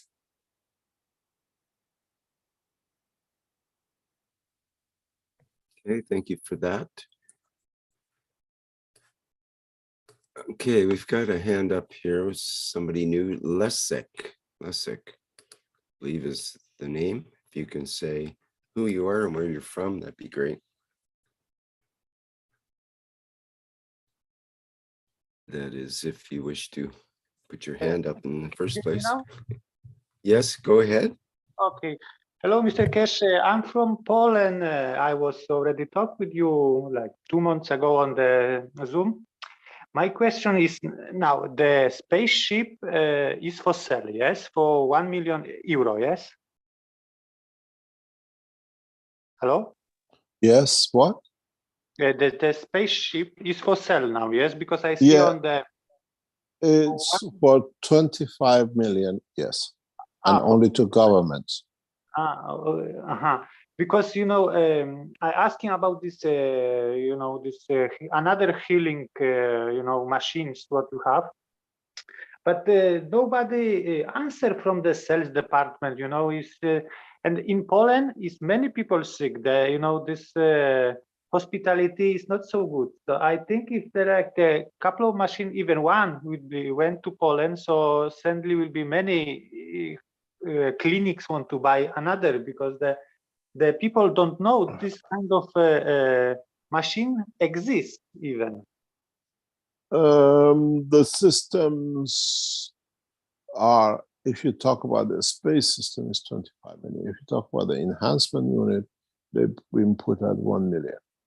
And we start putting these out now that the other development is completed. And we only deal with people who have a medical background operation. Yeah, but the problem is the people what they have the money and they have this medical thing, they don't know this exists, you know. So I asked. So it's your job to do it. Exactly. Yes, but you know, I write to the sales department, you know, it's like already 2 weeks ago, and nobody answer, you know, is it's the summer holidays. Give them a chance. Okay, sorry. Everybody is somewhere. Sales, Okay. sales usually try to. We get this. Some of the sales go to the wrong place. Some of the links are closed, but people still send things to it or not attended. But there is, they have opened a much easier way recently, which if you're asking any question, is if you go to Telegram at customer service KF, you usually get faster results, answers. This, I'm going to the emails or whatever, it's called at customer service KF. Because you know the people don't want to wait. Okay, we order first, and after want to get the answer. What's going on? They first come, look at it in how this looks, how that works, because the people don't believe. Like you said, I even I was using last month this kind of system what they make people in Poland. You know. I have a small system at home, but I use it the biggest system because I have problem with the arm after operation, and even my family was laughing. You know, you go in there, they don't help you. You know, and after 5 hours, you know, around 5 hours, you know, I can drive a car with any problem. You know. So, and I can lift it my hand, you know, my arm, and there is more flexibility, you know. So the system, I know myself, is working, you know. Even I using the machines what they was made from the people what they just learn, you know, from the foundation, you know. Yeah, there are a lot of people do these things. A lot of people put. This is why we open the patents. We lead the science, we lead the technology in the different ways, and the knowledge seekers follow or add to it. And we had a lady from Poland yesterday in the enhancement unit, and when she came out, says, "Oh, I came to know the technology, and I helped some knowledge seekers in London, and they don't even take a day off work. They keep on building and selling these technology." And then she showed me what they sell and what they do. These are knowledge seekers. One of them is somebody who used to work in our lab. He learned and he's gone, and part of what he had, he added to and he's busy with it. That's why we open the patents for people to add. The way we do research is totally different than the others. That's why we don't open the enhancement units and other things to public. And I have another question. If it's not secret, some of the machine already in Poland or still not? No, nothing is in Poland. Whoever tells you is KF has, these are all trying to fake it, as we call it. So, by the way, I send you my invitation on LinkedIn. So if you want to, you can accept it. So I'm using the opportunity to tell you. Thank you very much. We don't usually respond. Okay, so thank this you is very the question. So thank you and have a nice day. Thank you very much.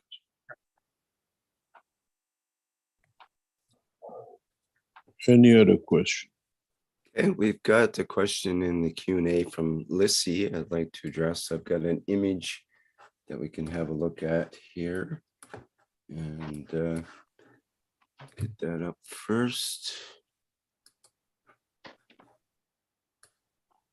And the question is, she says, "Thank you very much for all your knowledge. A seeker made this star formation with CO2 reactors. It feels very nice, subtle. The sensation is of being in clouds and super relaxed. It may be that a ship trip has been made, or by being reactors, are you pulling your energy?" It's probably a loose translation there or something. I'm not quite clear on. Well, these are bottles of gases on the floor, under a table or something, am I correct? Yeah, it says they made a star formation with the CO2 reactors. So we see there's 1, 2, 3, 4, looks like 5 of them underneath the bed here. So they seem to say that it produces a sensation of being in clouds and super relaxed. I'm not sure what the question actually is. I think we there's we had a knowledge seeker. He said he has magnet, he has everything. He says, but he doesn't feel any of the fields. And he said, my friends come say, wow, what the energy, what the thing in this house, wow, blah, blah. He says, but I don't feel any of it. And I said, because you're so physical and you want to be in control of everything. If you accept to receive, you're not in control of. You only control what you want and you don't want to receive. A lot of people make these systems around the house and it has an effect. It actually interacts with the body of the people. And it changes people. We see change in behavior. So depends what level of fields you are and what it creates in you. And it's nice to see things like this. Next time, I presume this is a dinner table, maybe a working table from what we see it could be, with the table with the legs or whatever. I wonder if you put a water on top and you drink it, would you need food? It's still at the table to eat, but you get fed already from the system. These will come a feature very soon. You know the old story with the Jewish guy. I translate into the Gans, if you understand it. The Jewish guy, you made a bottle of butter, a bottle of cheese, and honey, and he put it in the locker, and it was a glass locker room, and then locked it. And every morning he opened the locker and gave a piece of bread to the children, and they rubbed it on the glasses. Oh, you can have honey and cheese or honey and butter. That was their food. And then one day he comes home, he was too late from synagogue, and he saw the children rubbing the bread on the locker. And he said, can't you go to school hungry one day? You always have to wait for me to open to rub the glass. In a way, if you put jars of ganses of honey and cheese and butter, that's how you'll be feeding yourself. Very soon, it'll become as common as ABC when the crisis comes. So jars like this are trying structures for the CO2, add other things to them, see if it satisfies other part of the need of the physical life.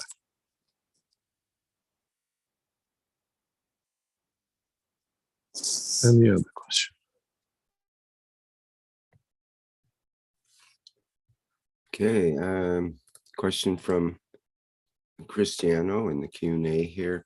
Is it normal to feel this tornado in both directions? I had 2 experiences somewhat similar to this tornado.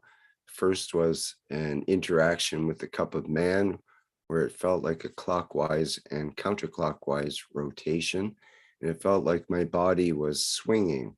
The other time I felt this rotation was the week we replicated the flight tests by phone here in Brazil. So the question is, do we control these fields through the soul of physicality or the soul of man to initiate flight?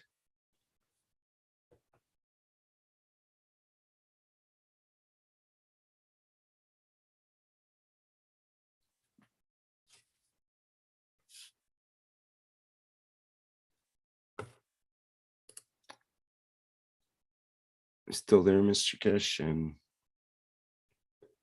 Your microphone is off. So my microphone was off by mistake here. What I was talking to myself was that we see this rocking forward and backwards and clockwise and anti-clockwise. With many knowledge seekers who go to the system, especially the last systems we put up, we hear a lot about it. Stefania talked about her experience of spinning. That was a pretty dramatic This one. this is the beginning of what I was explaining to you when your system, when you settle down, you understand the work of the soul and soul of physicality, you will get this. And so it's not talking just about the tornado and the way that you create that system for yourself. We have already seen it. The systems are set to do this. The new reactors will create more of this condition of the interaction. The two new flight systems which are getting added to, ready for the transmutation, mobile transmutation, and what I call the flights, are totally different, or amalgamation of the knowledge to do this. And this, what you call tornado or rotation, clockwise, anti-clockwise, we've seen, especially in past 2-3 week sessions with many knowledge seekers. I can say 50% of the people in the system, they talk about it when they come out, as they were rocking from like clockwise and anti-clockwise. Yesterday we had about 4 people doing this. But this shows that the technology is very correct. We're not on, because of the new setup, we allow the soul of the physicality to expand, we allow the soul of man to expand, and the expansion in different strengths create that interaction and tornado and rocking. And the physicality is too weak to stand such a, what do you call it, strong fields. So it goes with the wind, you become part of it, and they rotate. If there are any knowledge seekers from yesterday, they can tell you the feeling they had. It is like rocking and motion is there. And I said as a joke, you feel like the Jewish rabbis banging their head against the wall, you know, they rock, knocking back and forth. But this shows that the soul has been elevated so much. And both the soul of physicality and the soul of the man, that you feel this turning, this rotation, this rocking. What we teach is what you will see in reality as it comes. And this is one of the signs to show us that the system are well tuned, well set to meet the demand of the man in the coming time for everything.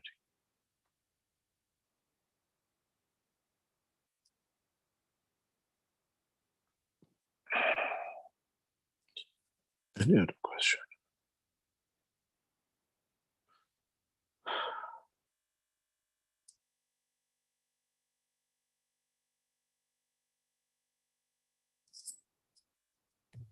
Yes, let me see here. We have Ed. Ed can go ahead next. Good morning, Mr. Keshe. This is Ed from Indiana. In what you were just saying, a question popped into my mind. Is elevation of the soul, is it an adding to the soul, or is it giving the soul more space to expand? It's a combination of both, but you don't need expansion to increase the soul, the strength, or the use of the strength of the soul. So it's an actual giving more to the soul.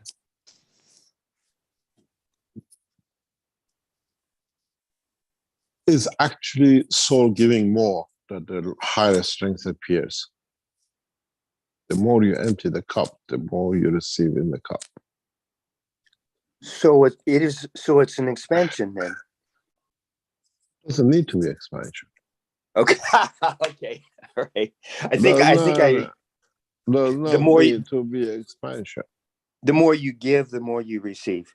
The more you give from the end. So the end increases to be of a higher order than what it was before. So you receive higher order. You operate on a higher order strength. What you give, in a way, bends backwards towards you, comes back to you. So increases the strength. Contender is the same. Contender is the same. It's the man who changes the strength of it through his conduct.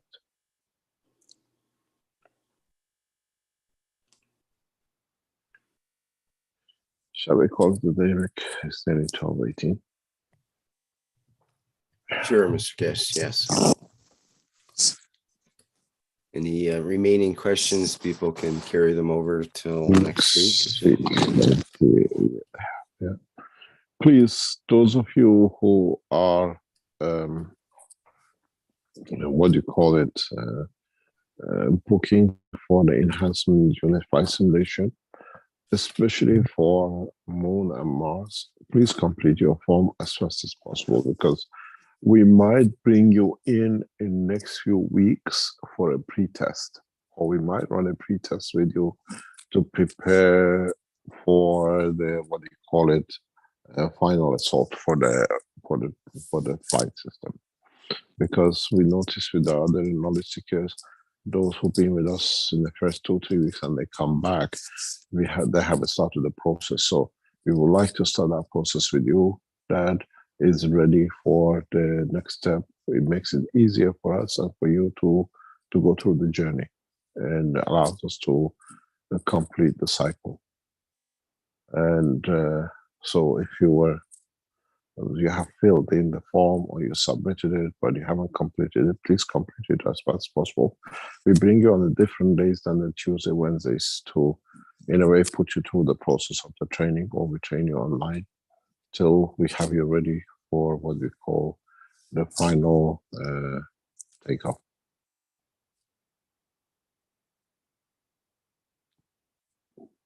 Thank you very much for today. And hopefully we'll see how we can do and we can contribute. And those of you who are going for the, what they call the combined gas and electric unit, please realize we will go on the order received for delivery, because people are placing orders, and as is produced as completed from January onwards, we deliver on a first come basis. Thank you very much, and hopefully we'll see you next week. Great, thank you very much once again, Mr. Keshe. And we've thanked you for the last 446 Knowledge Seekers workshops, and this makes 447 here on Thursday, August 25th, 2022. Thank you, everybody, for attending today's workshop, and we look forward to another one next week at this same time and place. And our next public teaching workshop is coming up on August 30th, which is Tuesday of next week, and that will be the One Nation, One Planet, One Race for World Peace and Justice, with members of the Universal Council. And that starts at 4 p.m. Central European Time. Okay, I think that's it for today. And we'll go out with the Flight Enhancement Spaceship Unit music version. And we will dedicate this one, this clapping of hands, for our friend Mario, wherever he is. Thank you, everyone, and bye for now.